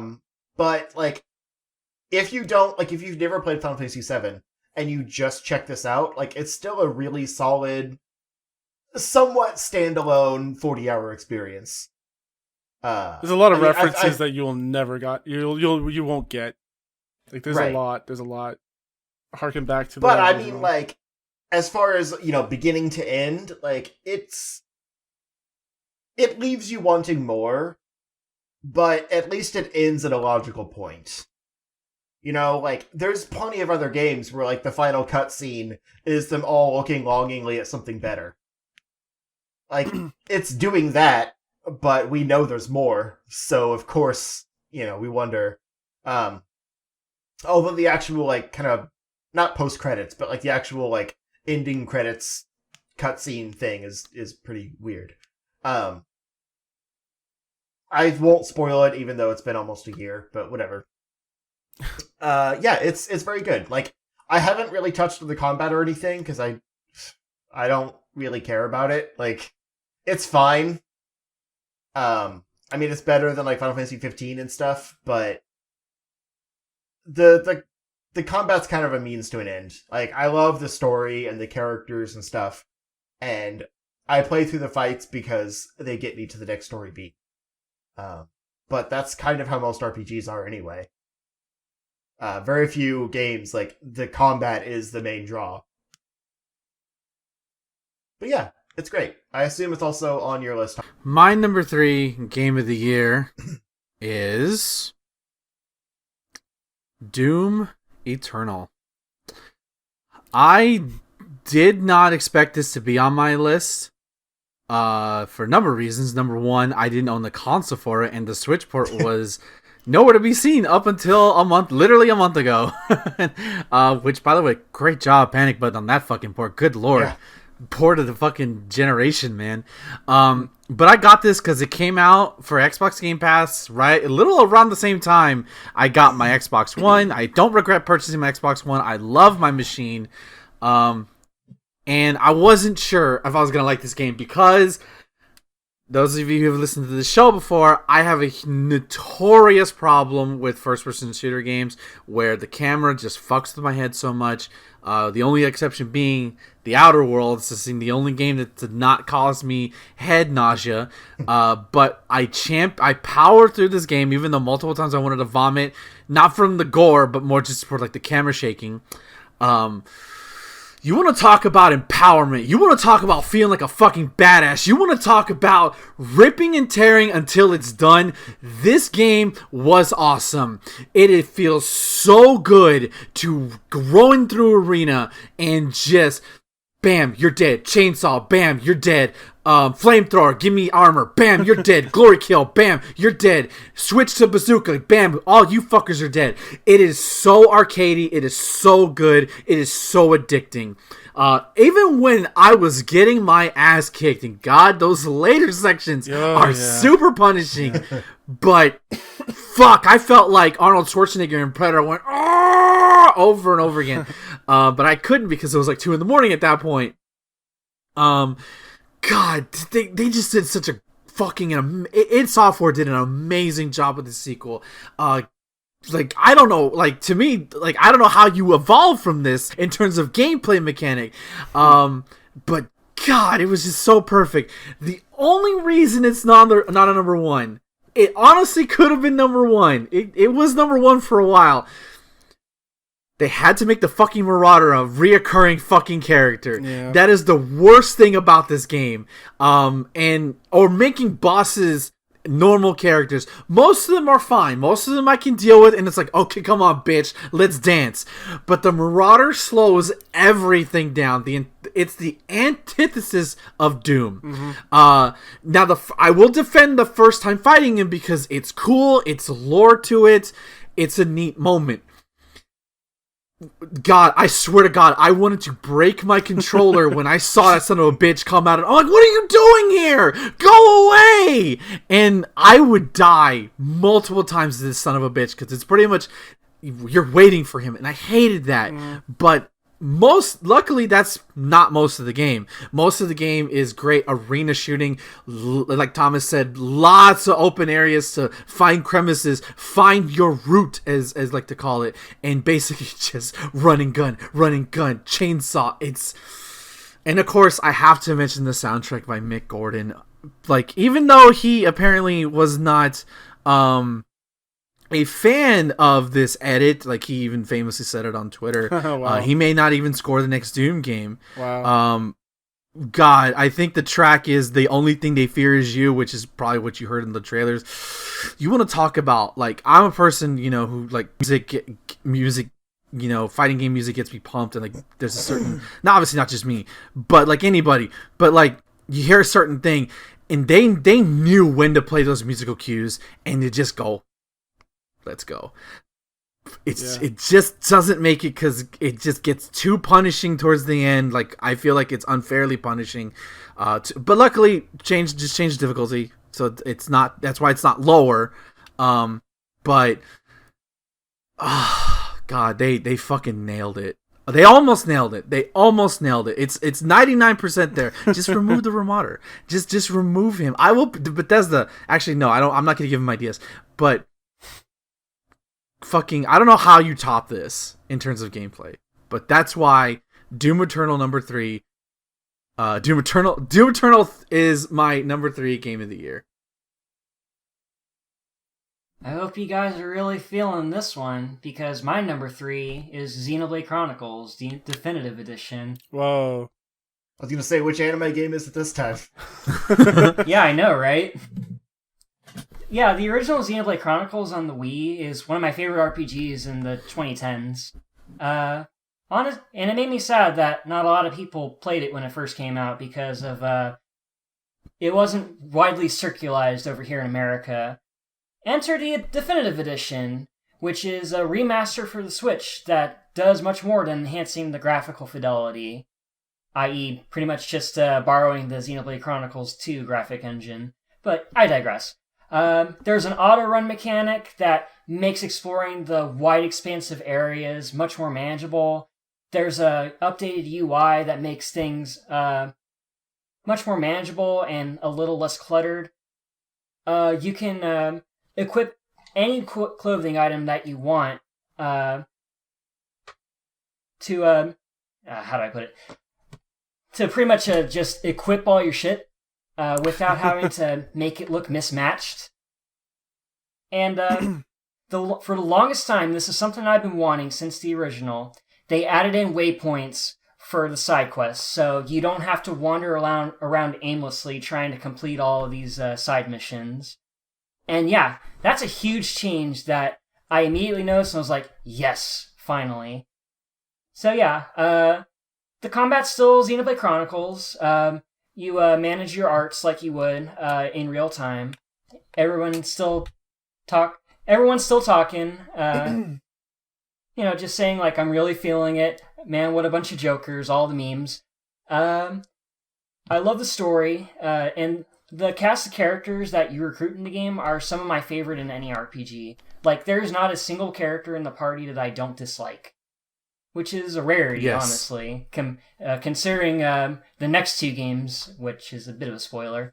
But I digress again.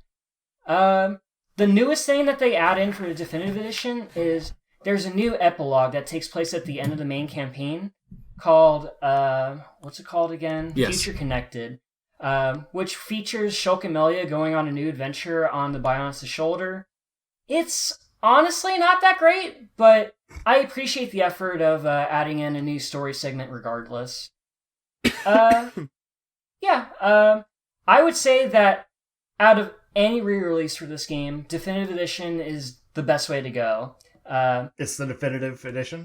Yes, exactly. It's completely accurate to its name. Nice. So my number 3 is Tony Hawk Pro Skater 1+2. Oh, wow. Yeah, number 3, baby. I'm glad that was worth all the effort to get it to 1 you. plus 2 makes 3. Yeah, exactly. Thank you, Justin, for gifting me this copy. But no, Tyler's mentioned for Animal Crossing that was his comfort game. This was kind of my comfort game. And Justin knows I'm not great at this kind of thing. Like, I'm not great at Tony Hawk. But I just love playing it. It's just one of those things where, like, doing a simple kickflip is, like, good enough for me. I unlike him, I actually did all the stages in Tony Hawk 1. I don't know if I finished 2 or not. I need to go check on that. But after that, I just felt like going online and playing, and it didn't matter to me if I was in the last or losing spot. Like, I just had fun, like, pulling off the tricks and seeing what I could do with my character, see what I could do. Real quick, that was one of the issues I had with the game, is, like, I kept waiting for the online to get fixed, so it could just be you and me playing, like, any of the skate parks. Yeah. And it never released. So No. I never got back into it. Yeah, I don't know if they've done anything with the online. Right. I don't think they have. But the one thing I really wanted to get into, which I don't think I'll ever will, is the Create Skate or Create Park. The stuff that people have done with that is kind of amazing. But I just have other games that I really want to play and finish and, like, 100%. But yeah, it was just one of those comfort food things, and they did such a good job of, like, remaking the game. Like, graphically, it looks very impressive. The soundtrack, they didn't bring back all the songs, but the songs that are there are bangers. You got Superman. Yeah, that's all that matters, really. Unironically, it's, like, one of my favorite songs. So, like, yes, I need to have that. Yeah, it's just one of those, like, comfort food game. I can sit there and play it for hours. It's like other people's Tetris. Like, they say that Tetris is their favorite game. This is, like, my version of that. So I'm really happy to have that, and thank you, Justin. All right, number 2. So anyone that also checks out my YouTube would know that I can talk about my number 2 for at least 36 minutes. Persona 5 Royal. But because, at least Ben has to wake up at 5 a.m., I will not talk about it for 36 more minutes. If you want to know my full thoughts on this game and why it surprisingly struck a chord with me, go check out my YouTube video. But I feel like I can plug that because I also plug this podcast in the video, so it's it's okay. Give and take. It's an ecosystem. Yeah, exactly. Together. It all comes full circle. Everything's connected, as the MCU says. Anyway, Persona 5 Royal. This, I don't want to repeat too many things from the video, but this is one of those that, like, you guys, or, well, you specifically, Thomas, was talking about a ton, like, when the first Persona 5 came out. And I kept making jokes of, like, I'm not going to play that. Like, that's way too much for me. Like, I like my RPGs at the, Final Fantasy VII Remake level, where it's, like, 30 to 40 hours and you can beat it. That sounds way too involved. But, this is 2020. Like, we're in the middle of a pandemic. I'm home all the time. Like, I figured, what better time than now to jump into a 100-hour game? And, like, it wouldn't have hit at any other time, I don't think. Because, it did come out this year. Like, it came out in, March? Yeah, it came out in March. Yeah, so it's fully eligible, despite being, essentially a definitive edition of Persona 5. But, honestly, like, I looked it up, and the content it adds is substantial. It's not, like, the third semester, I think, is enough on its own, because that's an extra, like, 20 hours of gameplay, and one of the best palaces in the game. But all throughout, there's just random new content. Like, new characters, new events with existing characters, new sections of the city map to explore, new areas in the palaces to explore. Like, it's interwoven in a way that they couldn't have just released it as DLC. it is essentially a new game that's built on top of a 3-year-old game. But yeah, everything about this game just hit with me in a weird way. Like, it's one of those where, like I said, with Final Fantasy VII Remake, like, most RPGs don't, like, the combat isn't the thing that draws you in. The combat drew me in this game. Like, it's strong. The style is there. Like, I'm sure everyone's seen, at least in Smash Bros, the flare out from the characters of, like, the different actions and stuff you can do. Like, it's all style, but it works. It's a very visual, like, it kind of reminds me of Mario RPG, where, you hit one button to do one thing, another button to do another thing. Like, it's all just, it's there. You don't get lost in menus and everything. But I love the way that you can, like, toggle your personas to go to different elements, and, like, different enemies have different elemental weaknesses and strengths and stuff, kind of like Pokemon. I love that you kill your personas to make them stronger. And, like, fuse them together, and, like, sometimes the guillotine gets stuck and they have to pull out the chainsaw to kill it instead. Like, it's so stylistic and crazy. And the exploration in the metaverse feels very, like, Zelda-ish, because it's like, you're just high school kids going around, going to class, dating, doing whatever. But then you go into this weird fantasy realm where you're, like, jumping around doing platforming in these crazy, weird palace places, and, like, finding treasure chests, and, like, fighting monsters, and stopping the evil. And, like, it's such a cool blend of genres that I all love separately, but just didn't think I would play in this game because it was too much altogether. But again, because, like, I'm not going outside, like, the social aspects were really good with me. That's the part that any other time I think would have made me fall off. Like, I would have loved the initial, like, jump into the palace and everything, and then the between times I would have been like, all right, come on, let's go. Like, I don't care. And I probably would have dropped off around the time you finish the first palace and just have time left after it. But, like, I was just, like, hard up for social interaction. FBI, open up! So I was like, yes, hang out with me, please. Yeah. Shut up. Whatever. I don't care. My character's 17. It's fine. But, like, that stuff ended up working really well for me. So, yeah, I don't know. Like I said, I already talked about this game plenty in my video, but it was one that I put 150 hours into in about a month. Because I looked up, like, obviously I was cycling my saves, but I didn't have, like, the first one or anything, like, the date on it. But I saw the date I purchased it. Purchased Royal. I started with P5, which was free on PlayStation 5 through backwards compatibility. But I purchased Persona 5 Royal on I think November 23rd. And I beat the game. I don't know. Do you remember, Tyler? I want to say around December 20-something. Yeah, like I think it was 20th. like right before Christmas or right after. I don't remember which. It was before, because I remember beating the game after you, and that was before. Okay. So yeah, it was right about a month. I did 150 hours in this game in a month. Like, do the math on that. And, like, there was most of my weekends.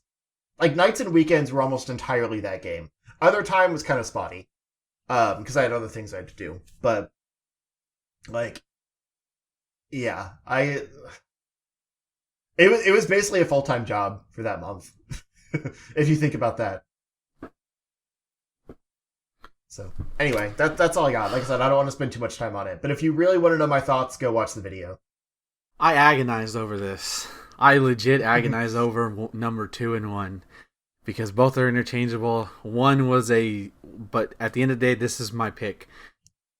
Number 2, my number 2 game of the year is Hades. Okay. I was similar to Animal Crossing. I was adamant, and Thomas knows, and Justin knows, and even Tyler knows. I had this no tolerance for roguelike games, and a lot of it stems from how terrible The Binding of Isaac is. You fucking liars. 2020 ended up being not you guys, but 2020 ended up being the year where you just branched out from Yeah, your it's core. true. yeah, I pretty much. need something to play. Yeah, I bought this game. I just broke it down. I'm like, okay, fuck it. I'll buy it. I'll try it. There's no way it can be as good as people are saying. It can't be. Oh my god, it is. It is so. The problem I have with roguelikes and the ones that I've tried is that it's just literally you start from zero. You get nothing that run with shit, and everything is RNG. And while that is kind of true for this game, the fact that you still retain some buffs through things you acquire, not key things, but enough things to where it feels like you're getting stronger. But the fact that it also ties into the narrative, you like Zeus, not Zeus, Hades shit talking you all the time, or Hypno kind of mocking you whenever is it Hypno? Yeah. No, what is the What is one in the hall when you come back? the god of sleep? Yeah, I know it's H something. Or you meet you learn that Achilles is Zagreus' trainer, stuff like that, and you learn that Zagreus has a very special relationship with death, and I mean way more than what you would think it is. But the layers and layers there is to this game. Minor spoiler, but there's a lot of scenarios in this game. I think they put over an absurd amount of voiceover. It's crazy. For this game. I think so every time you do a new run, it's always something new. So one of the first bosses you fight is a Fury, and after a while, I've managed to kick her ass a couple times. She's gotten me a couple times too. Meg. But then what was her that? name? Meg. Yeah, Megara. Yeah, she also has a very special relationship to Zagreus. I love how casual they are. Like after you beat her, she ends up in the tavern, and you can just talk to her. And it's like, hey Meg, it's like get away from me. Yeah, pretty much. Yeah. But then just today, I was like, oh, okay, come on, Meg, let's dance. Wait, you're not Meg. Who the fuck are you? Oh shit! It's another. It's yeah. You meet her sisters. Oh, she talks about her sisters, and yeah. you eventually meet. I imagine if you beat the game, you could never see. If you're good enough and you beat the game, you may not see them. Yeah. But if you're terrible out of it, like me, or you just playing the game, you do so many runs, you'll probably run into them at some point. Mm-hmm. I have made it to Elysium, which is the third area of the game, and I almost beat the boss of the boss of Elysium. So I was almost there. That was the run, but it didn't matter because I wanted to do it again. It's addictive. It is It is that game of just one more. Just one more. Come on. And I love the design. The character design is so, to use a term, godlike. You meet other gods that gives you buffs, and they're all uniquely designed. Zeus, Poseidon, Ares, Dionysus, Aphrodite, Hermes. There's a couple of gods that aren't there, but I called Poseidon Aquaman a couple of times because he looks like Jason Momoa. Tell me I'm wrong, but I love that, Thomas saying, I'm not usually into builds, but I love that I have the sword, so I usually like to pair the sword with Aphrodite's buffs. I whenever I get her, because her stuff, she can reflect things. That is so good. Or Aquaman's stuff can push away. There's so many things. Plus, you can sell buffs at certain points. You can, and I love playing that wager. Do I go to this room to get more gems? Do I go to this room to get more purple stones? I'm going to call them. I can't remember exactly what they're called. Darkness. But it's like I've played other Supergiant games. I played Bastion. I played Transistor. They're all fine games. I think they're all really good. I think this is the pinnacle of their game design. Best one. Everything that they've learned and they've combined it. Seriously, if you're not a fan of roguelikes, I get it. They're intimidating. They suck. This is the exception. This is the rule that gets broken because you're gonna die. You're gonna die a lot. But that's the point of the game. That is literally the point of the game. And if you love narrative stuff, I never feel bad about dying, because then I always think, ooh, who am I gonna meet this time? Because every time you're gonna hear something different. Somebody's not gonna be there, or you talk to Dusa, who's an adorable. Oh, I love little Dusa. floating I love head. her so much. I want to give her a gift, but I never see her Yes. anymore. You can't look her in the Yeah, eye. she'll. Yeah, or you'll hear characters over like talking to each other about a situation, and there's still more characters that I haven't found yet. Like Yeah, I still do. the biggest shock of 2020 for me. I bought it late. Have you met Chaos yet? Yes, I've met that freaky son of a bitch, Chaos. Yeah, Chaos is pretty cool. Cause, I only go there when I'm feeling desperate or I'm feeling wiry. Yeah, Chaos is very cool because when like the way she gives you her buff is that or its buff, I don't know what it is. She takes something away from Yeah. you, or she gives you a negative. She gives you a negative thing, and for, then you have to complete for it a few rounds. You have to complete it, and then you get a really good like buff to it. It's like 100% increase the damage or some other crazy. Yeah, it's pretty much high risk, high reward kind of thing. Which I'm like, sometimes I'm like, I'm not feeling it this run, or sometimes I'm like, okay, give it to me, let's go. Mm-hmm. In fact, that run that I almost had Elysium, I had a buff from Chaos. So, seriously, Super Giant Games, that they like, this is it. To me, if I play another roguelike, this is the standard. Mm-hmm. This is the standard every. Okay, maybe not in the amount of dialogue, because that's kind of absurd, but in terms of just making me feel like I'm somewhat progressing. Because that's the shitty thing I always hate about roguelikes. Like, I was never progressing. I'm always dying. I'm always starting at zero.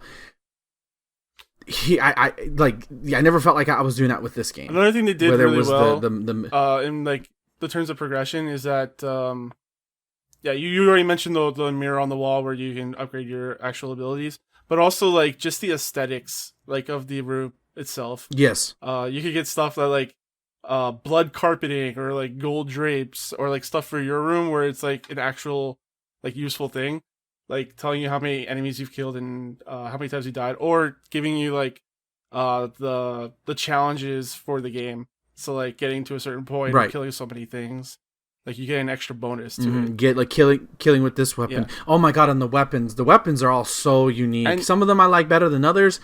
And you can upgrade the artifacts that you equip on yourself too. Like, yes, that's also cool too. Like, there's so much depth to this game. Like, and you get them with a gift when you give to somebody. And Cerberus is like really good. He gives you like a bunch of health, and you can just upgrade. Like, you can upgrade that by completing different rooms, like how many rooms you complete with it on. And I think I have like 100 plus something health, like starting off now. Pretty cool. That's awesome, especially because I think you start out with 50. Yeah, this was the surprise. Like, usually, I think every year we've done this, I've always had like an indie game that's like right up there, and like I didn't know what it was gonna be this year because I didn't really have one. Carrion disappointed me. I think there was other ones that I just missed out, like they didn't hit as much as I wanted to. This hit, like this was the hype and more, and I was like, it's gonna like I've got. There's the other couple of roguelikes. I got Dead Cells now because I'm like, okay, if this is good, I've heard a lot about Dead Cells, so like I'm not 100% in the genre, but if I hear something good, I'm in. I'm in. That's why Hades. It was close. It was close to number 1. I won't lie, but that's why it's number 2. Ben, every time you talk about a game, it makes me want to play it. Like, you have this way of, like, selling things. Yeah, he's the best at it. Yeah. Like, even when it's a game I already know and have played, I'm like, man, I want to play that again. I don't know what your magic is. He's the best hype man. He is. Yeah. Thank you. Alright, so my number 2, I guess. This is a bit of a shock for me, mostly, but it's gonna be Final Fantasy VII Remake.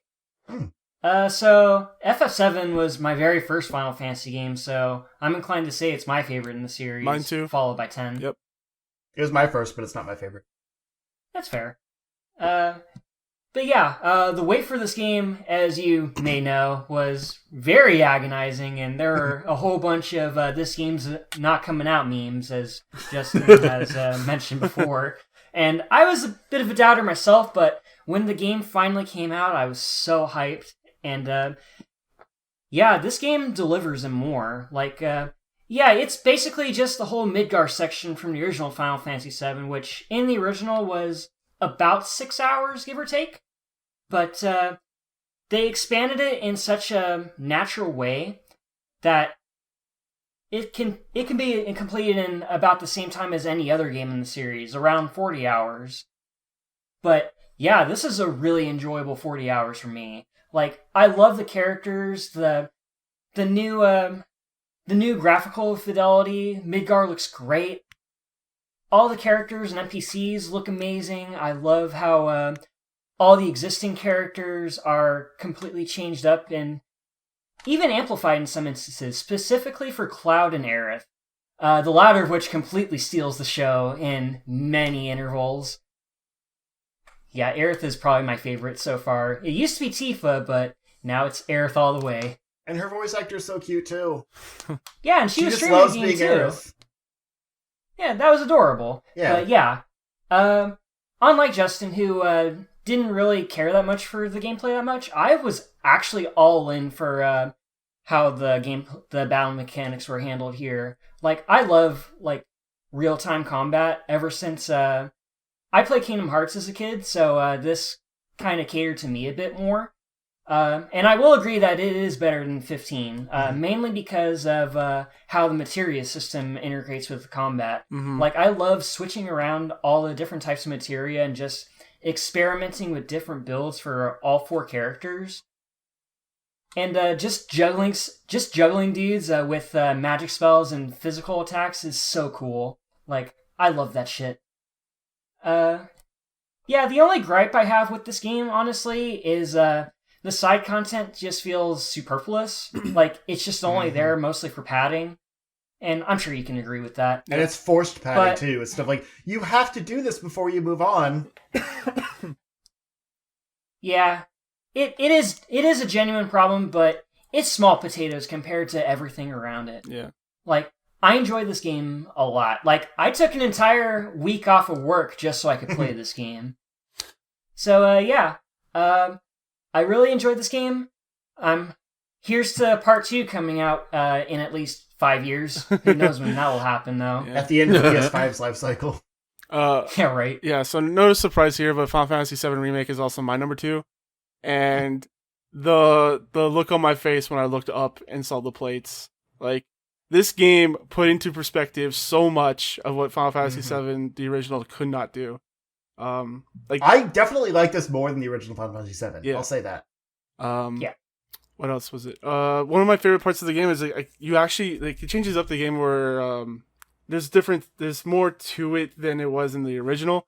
Like, you actually go into Sector 7 when the plate has fallen and you like try and rescue people. Or just, I can't remember what it was exactly, but anyways, like, you actually see the aftermath of what's happened. And just exploring other aspects to the original game, and more of the behind the scenes elements of, like, you know, the inner workings of the politics of it all. Yeah. Mm-hmm. Yeah. Which I think as adults we appreciate more, because it's like, oh, that would happen. Yeah. It was basically, yeah, exactly, the beginning of the game where it's basically like a 9/11, like, well, it's not really, okay. Anyways, yeah, you guys have already said everything about this game, but I wanted to bring up those aspects because those are the things that really wowed me the most for 7, was just the expansion upon an already great game. So yeah, number 1, Justin, take it away. Let's see, what is my number 1, I wonder? For those listening, he's wearing... Ow. I knew this was going to happen!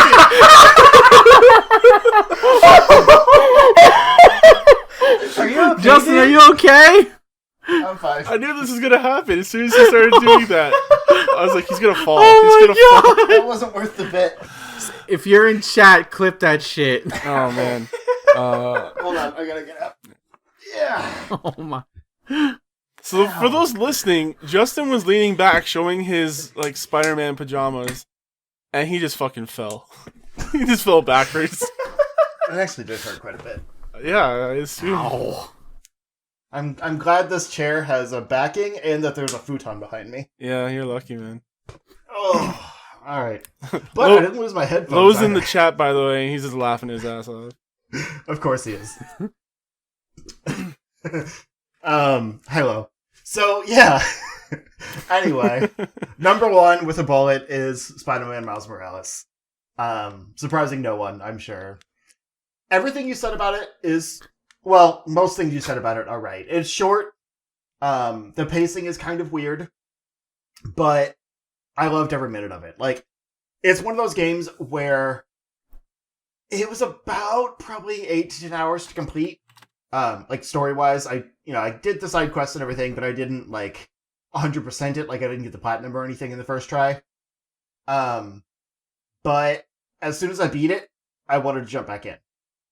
Like, I loved it that much, and I was like, that was quick, I could do it again. That's what she said. And unlike you, I actually liked that there weren't as many gadgets. Because sorry, I'm still thinking about the fact that I fell over.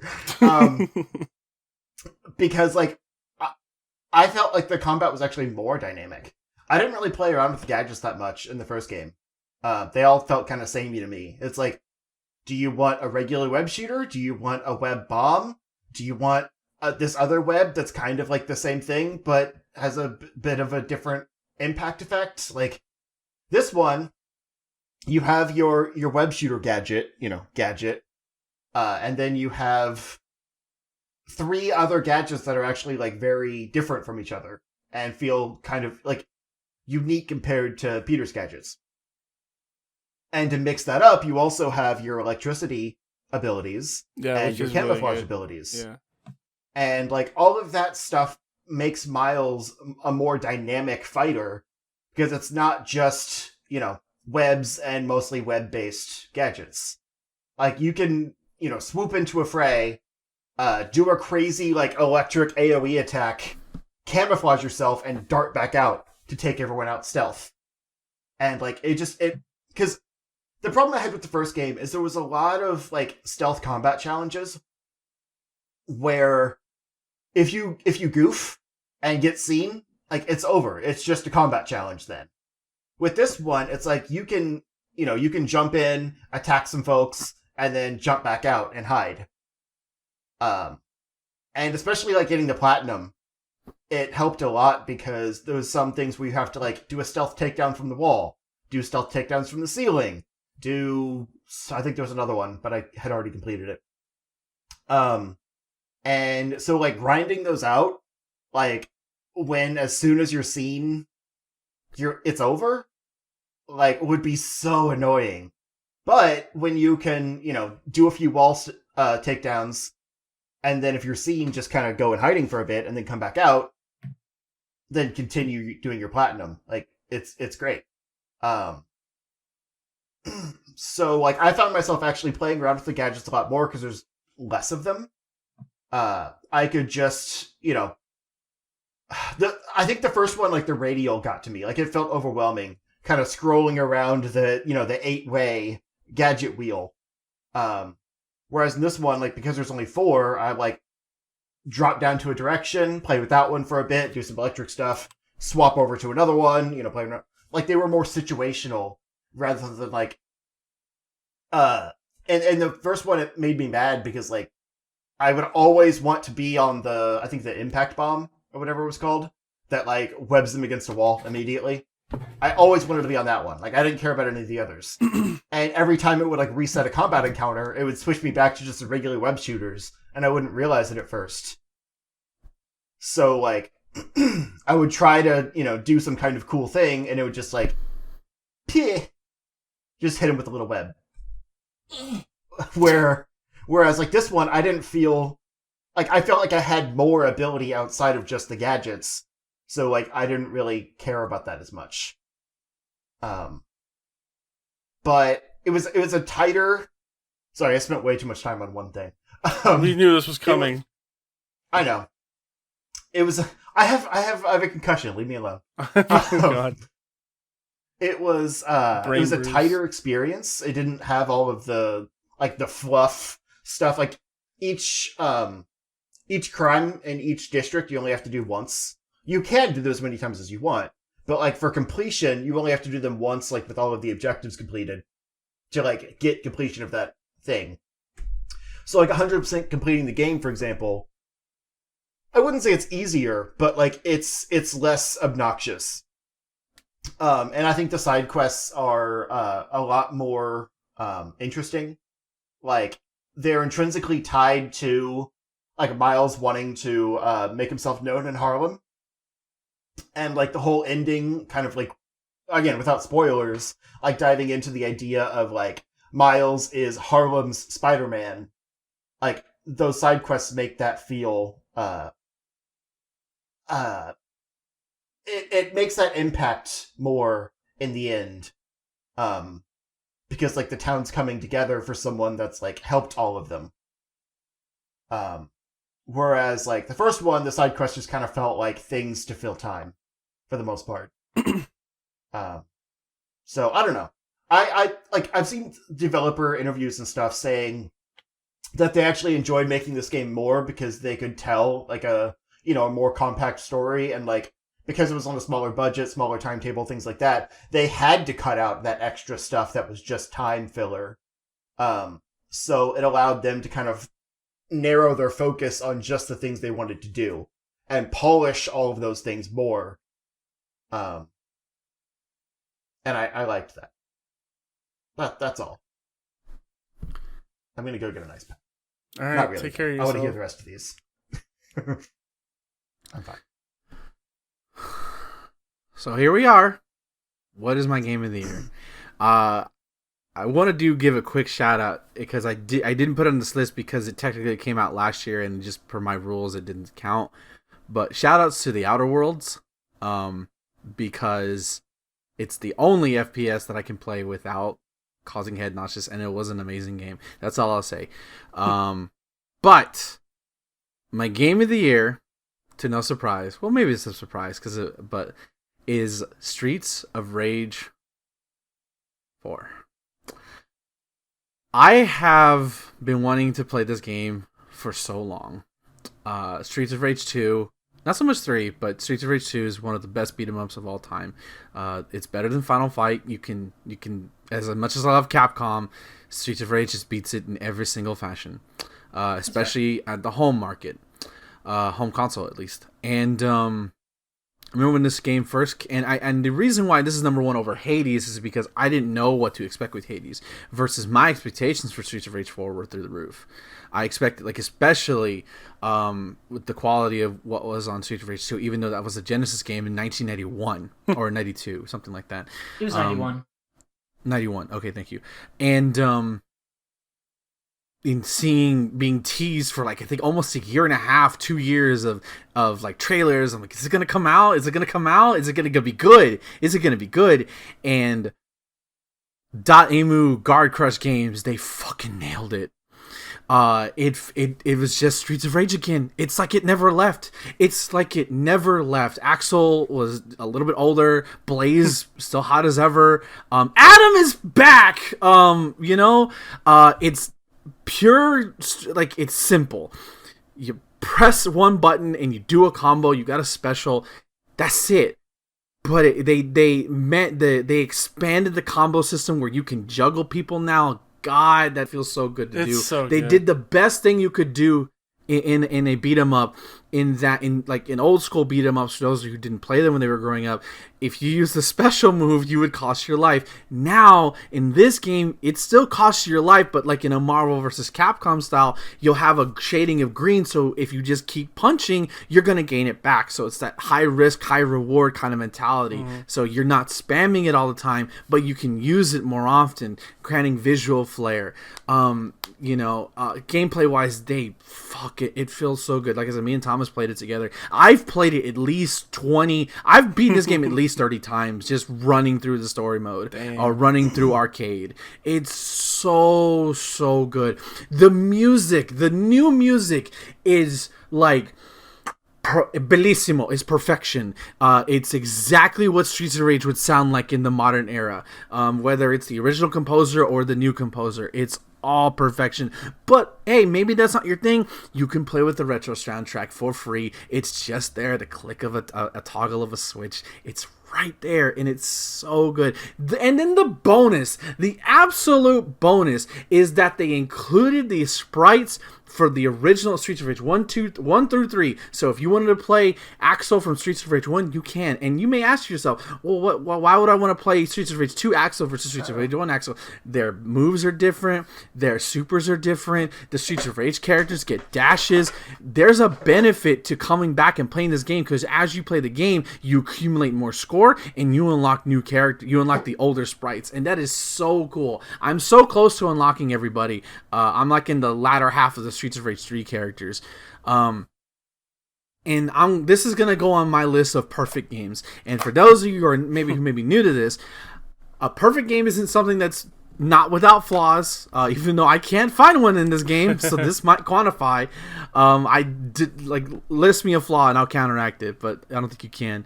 I could not put this game down when it was coming out. It was not as a comfort food because it was, I guess it was comfort food.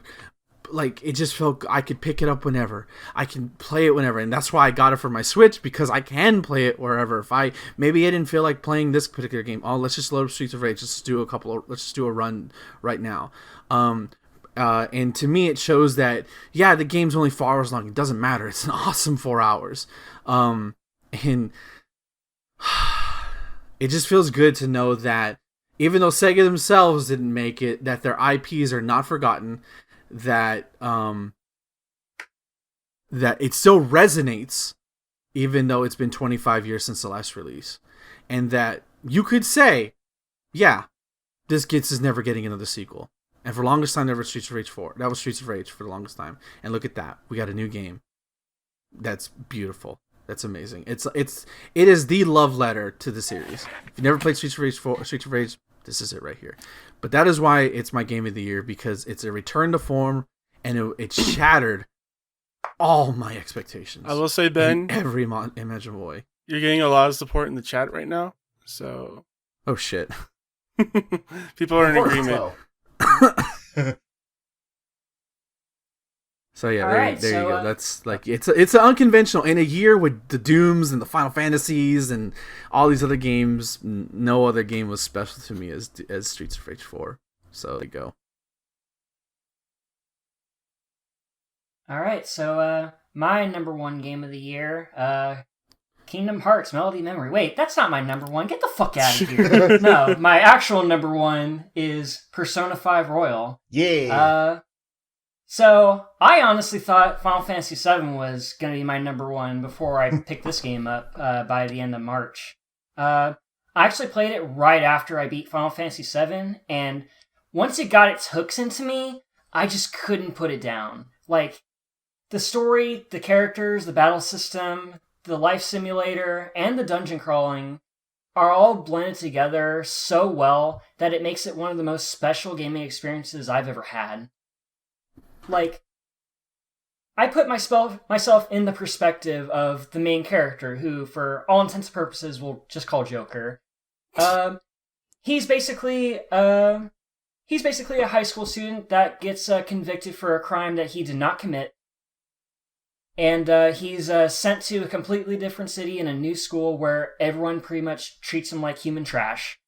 And through a whole bunch of things that happen with the forces that be, he comes into contact with a little universe called the Metaverse, where they pretty much just go into the hearts of these incredibly garbage people, and he becomes a phantom thief, which gives him the power to steal the distortions and hearts of these incredibly horrible people and make them good again.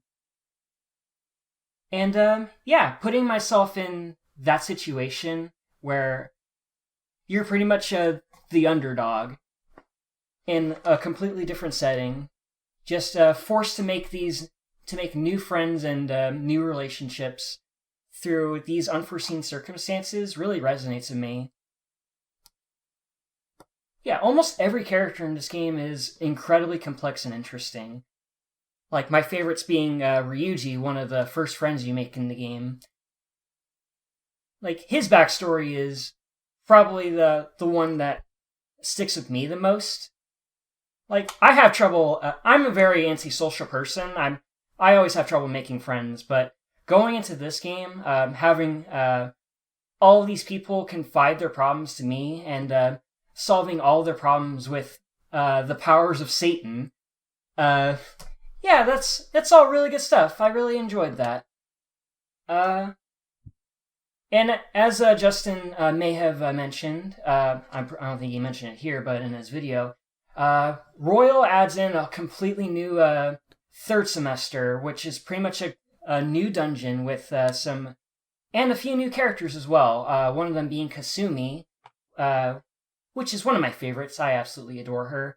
And Dr. Maruki, who I will not really go into, but I will also say that he's great. This game was so fun that even though it's over 100 hours, I beat it twice in the span of 6 months. And I just did not get tired of it in any of those times. And you started it again for me.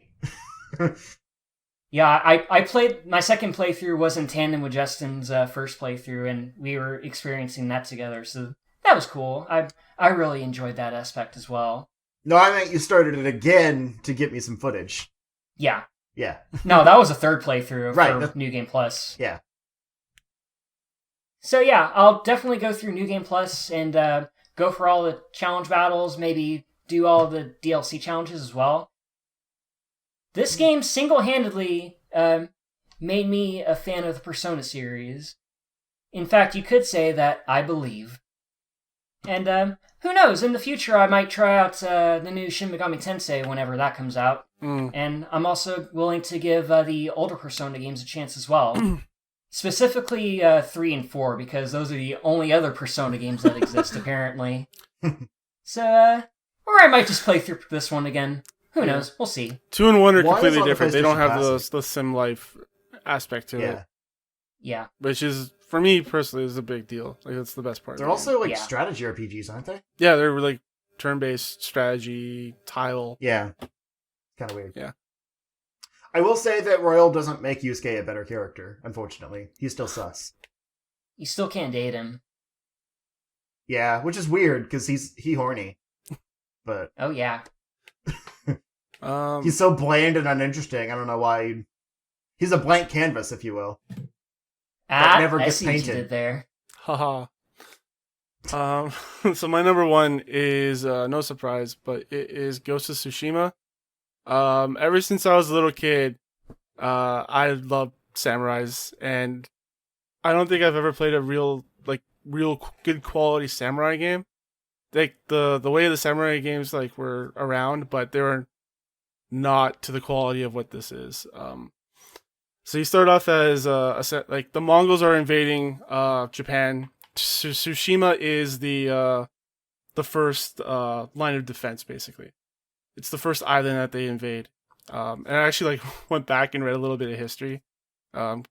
Spoiler alert: Mongols didn't take over; they take over. But anyways, so you start off, storming a Mongol's castle that he's taken over. You fail, you get your ass beat. A woman picks you up, saves your life. She's also like a kick-ass person as well. But from there, you end up, the RPG elements come into place where you're constantly evolving your character and evolving the way you play. There's 4 different stances for the different types of weapons in this game, and each one of them, it's like a rock paper scissors element. So like, this stance beats shields, this stance beats spears, and so forth. And every time I go into a fight, I'm just like put into the mind of a samurai, where like I'm constantly doing like reflections and stuff. Like Samurai X is like my it's really hard for me to like share this because I haven't talked about it. I don't think I've talked about it at all on the podcast, maybe once. But yeah, it puts me in the mind of like Samurai X and other like samurai animes and stuff, where I'm just constantly put in the mind of like I used to grow up like play fighting, like pretending I'm a samurai, where I took my dad's samurai sword and I would like go into battles and stuff in my mind. But this like makes me live that. It's really cool. There's an ability that you can do where like if you do a perfect parry, you can just like instantly cut down guys. It's really cool. Um, there's also standoffs. So like if you meet a group of enemies, you can just do a standoff and time when you have to release triangle to do instant kill on an enemy, and then if you have an ability to um, you can upgrade yourself so you can do that like to two other enemies that charge at you, and then there's also different armor aspects. If you wear a piece of armor, you can actually upgrade that to two more enemies, so you could basically take out a whole like gang of Mongols in like 1 second. It's crazy. There's also like different um like legends in this game as well. So like there's like a story that you hear about this famous samurai who knows this famous move, and you could go and try and learn it from him, but it turns into a whole quest. I got one where I just do like 3 slashes like really fast between enemies, like it just kills them instantly. It's like this game is all style, man. It's so cool. Um, this game is also like super cinematic. Like I've probably posted a lot of screenshots on my Twitter from this game, and it's just like riding along the roads. It's like there's no HUD. It's just your character and and what's there. So it's like beautiful. It's a beautiful game for taking screenshots. You can take screenshots all day in this game. It's great. The photo mode is really good. Um, yeah, I just love this game, man. Um, Also, I like the way they handle side quests in this. So like, you can go to your map and see a question mark, and you can go there if you want. Or if you're in a town, there's somebody there with something they need to talk to you about, and you talk to them, and then that'll also put it in your quest as well. So it's like much more organic if you prefer that. Um, there's just so many things. You can upgrade your health by bathing in springs. You can upgrade your resolve, which allows you to do allows you to heal yourself or pull off different moves. And you do that by cutting down bamboo, which is basically just like a QTE thing that you have to memorize. Um, like Simon says, it's just like everything in this game is just so samurai. Like it's a real RPG that lets you like live in a samurai's skin. There's also like Hakama. there's also an ability for actually just putting away your sword or taking it out. Like there's like you swipe right on the touch pad for just doing that. So like they're very dedicated to being a samurai. There's also parts in this game where you can go and do a haiku. Like you sit on this pad and you like stare at your surroundings. And for each haiku you make, you actually get a headband that's associated to the haiku. It's really cool. There's a lot Do you write the haikus? Huh? Do you write the haikus? Yeah, you write them. Yeah, Nice. like it's like predetermined text, but like you can make them yourself. Haikus are easy, but sometimes they don't make sense. Refrigerator. Great. Yeah. What else is there in this? Gosh, there's just so much. I I haven't even unlocked the skill tree for dodging. Like I've unlocked a dodge, but I've been so busy on reflecting attacks, and it's like a lot easier than you might think it is. There's a whole bunch of different armor styles. Each one of them brings their own abilities to it. So like one gives you more health, armor. One gives you better bow ability. I haven't even talked about the bows. The bows in this game are awesome. They feel really good. There's 2 different bows. There's a longbow and a short bow. Short bow does fire. Longbow does explosive attacks. So like explosive arrows. You can also just get poison darts and stuff. That's the whole other part of the game that I haven't even talked about. Is like this. You can also play it as in like a Japanese Assassin's Creed. Like we don't need Assassin's Creed set in Japan anymore. You can make this that game if you want. Man, I love this game. It's probably one of my favorite games of all time. And it's all because it's like the samurai game that I've had in my mind since I was a kid, and I'm finally able to play that. And I love it. Nice. Yeah, I think that's about it for me. So there you go, everybody. That's our top 10. You've done this in 2 hours and 30 minutes. I think that's pretty good. Yay! Justin, where can the people find you? I feel like I shortchanged my number one a little bit, but I forgot everything I said after I fell over. Or everything I was going to say, after. Anyway, I am, who am I again? No, I'm kidding. I'm at Zero Score on, Twitter, YouTube, Twitch. My handle is like down here or something, right? Yep. It's basically that everywhere. Yeah, that's me. Like I said, I've got a Persona 5 video that's out now. Ben. It's great. You can find me at twitter.com/marvelousiggy for all things related to the Marvelous one. I am working on my newest video. I plan to have it out by the middle of the month on Legend of Zelda music because it's the 35th anniversary this year, and I wanted to do at least something for it. And so I'm going to talk about basically Zelda themes that kind of just stick to my memory as we go along. And then you can catch me live every Sunday at 8 p.m. Central Standard Time and every Wednesday at 6 p.m. Central Standard Time. Every Sunday we'll be streaming Owlboy, and despite Delirium, I think that was a first good stream. Unfortunately, Chrono Trigger didn't start, but that will start.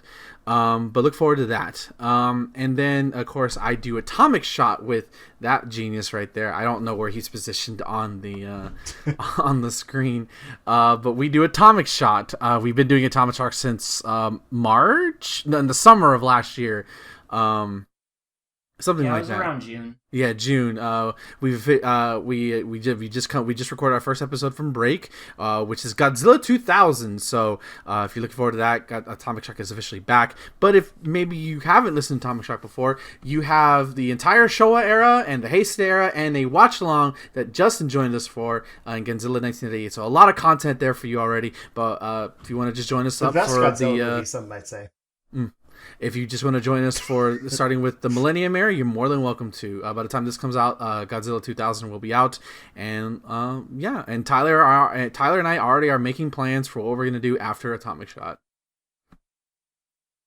Nice. Tyler. You can follow me on Twitter at HeyIt'sThatTy. I don't really do Twitch stuff that much anymore, because now I am focusing on doing YouTube stuff. I am in the process of making a new video series called Tie Your Shoes Reviews, where Nice. I review games that I feel like reviewing. In this case, I just want to talk about old school fighting games, so look forward to that when it comes. I'll definitely make that a direct link on my Twitter handle, so yeah, look forward to that. I've also got Atomic Shot, as Ben said. Godzilla 2000 is on the way. It is all edited, and it will be on the way very soon. And you can follow me, your host Thomas, on Twitter at CanePlayStuff, also on Twitch as CanePlayStuff. You can visit our website, tryshot.com, for audio, video, written content. And you can review our show on Apple Podcasts or anywhere you get podcasts. Please tell a friend, that's how our show grows. And we're on Spotify, Stitcher, again, Apple Podcasts. And you can email me, Thomas at tryshot.com. And until then, guys, enjoy your games. Have a good night. Happy New Year! Oh, cute. Yay!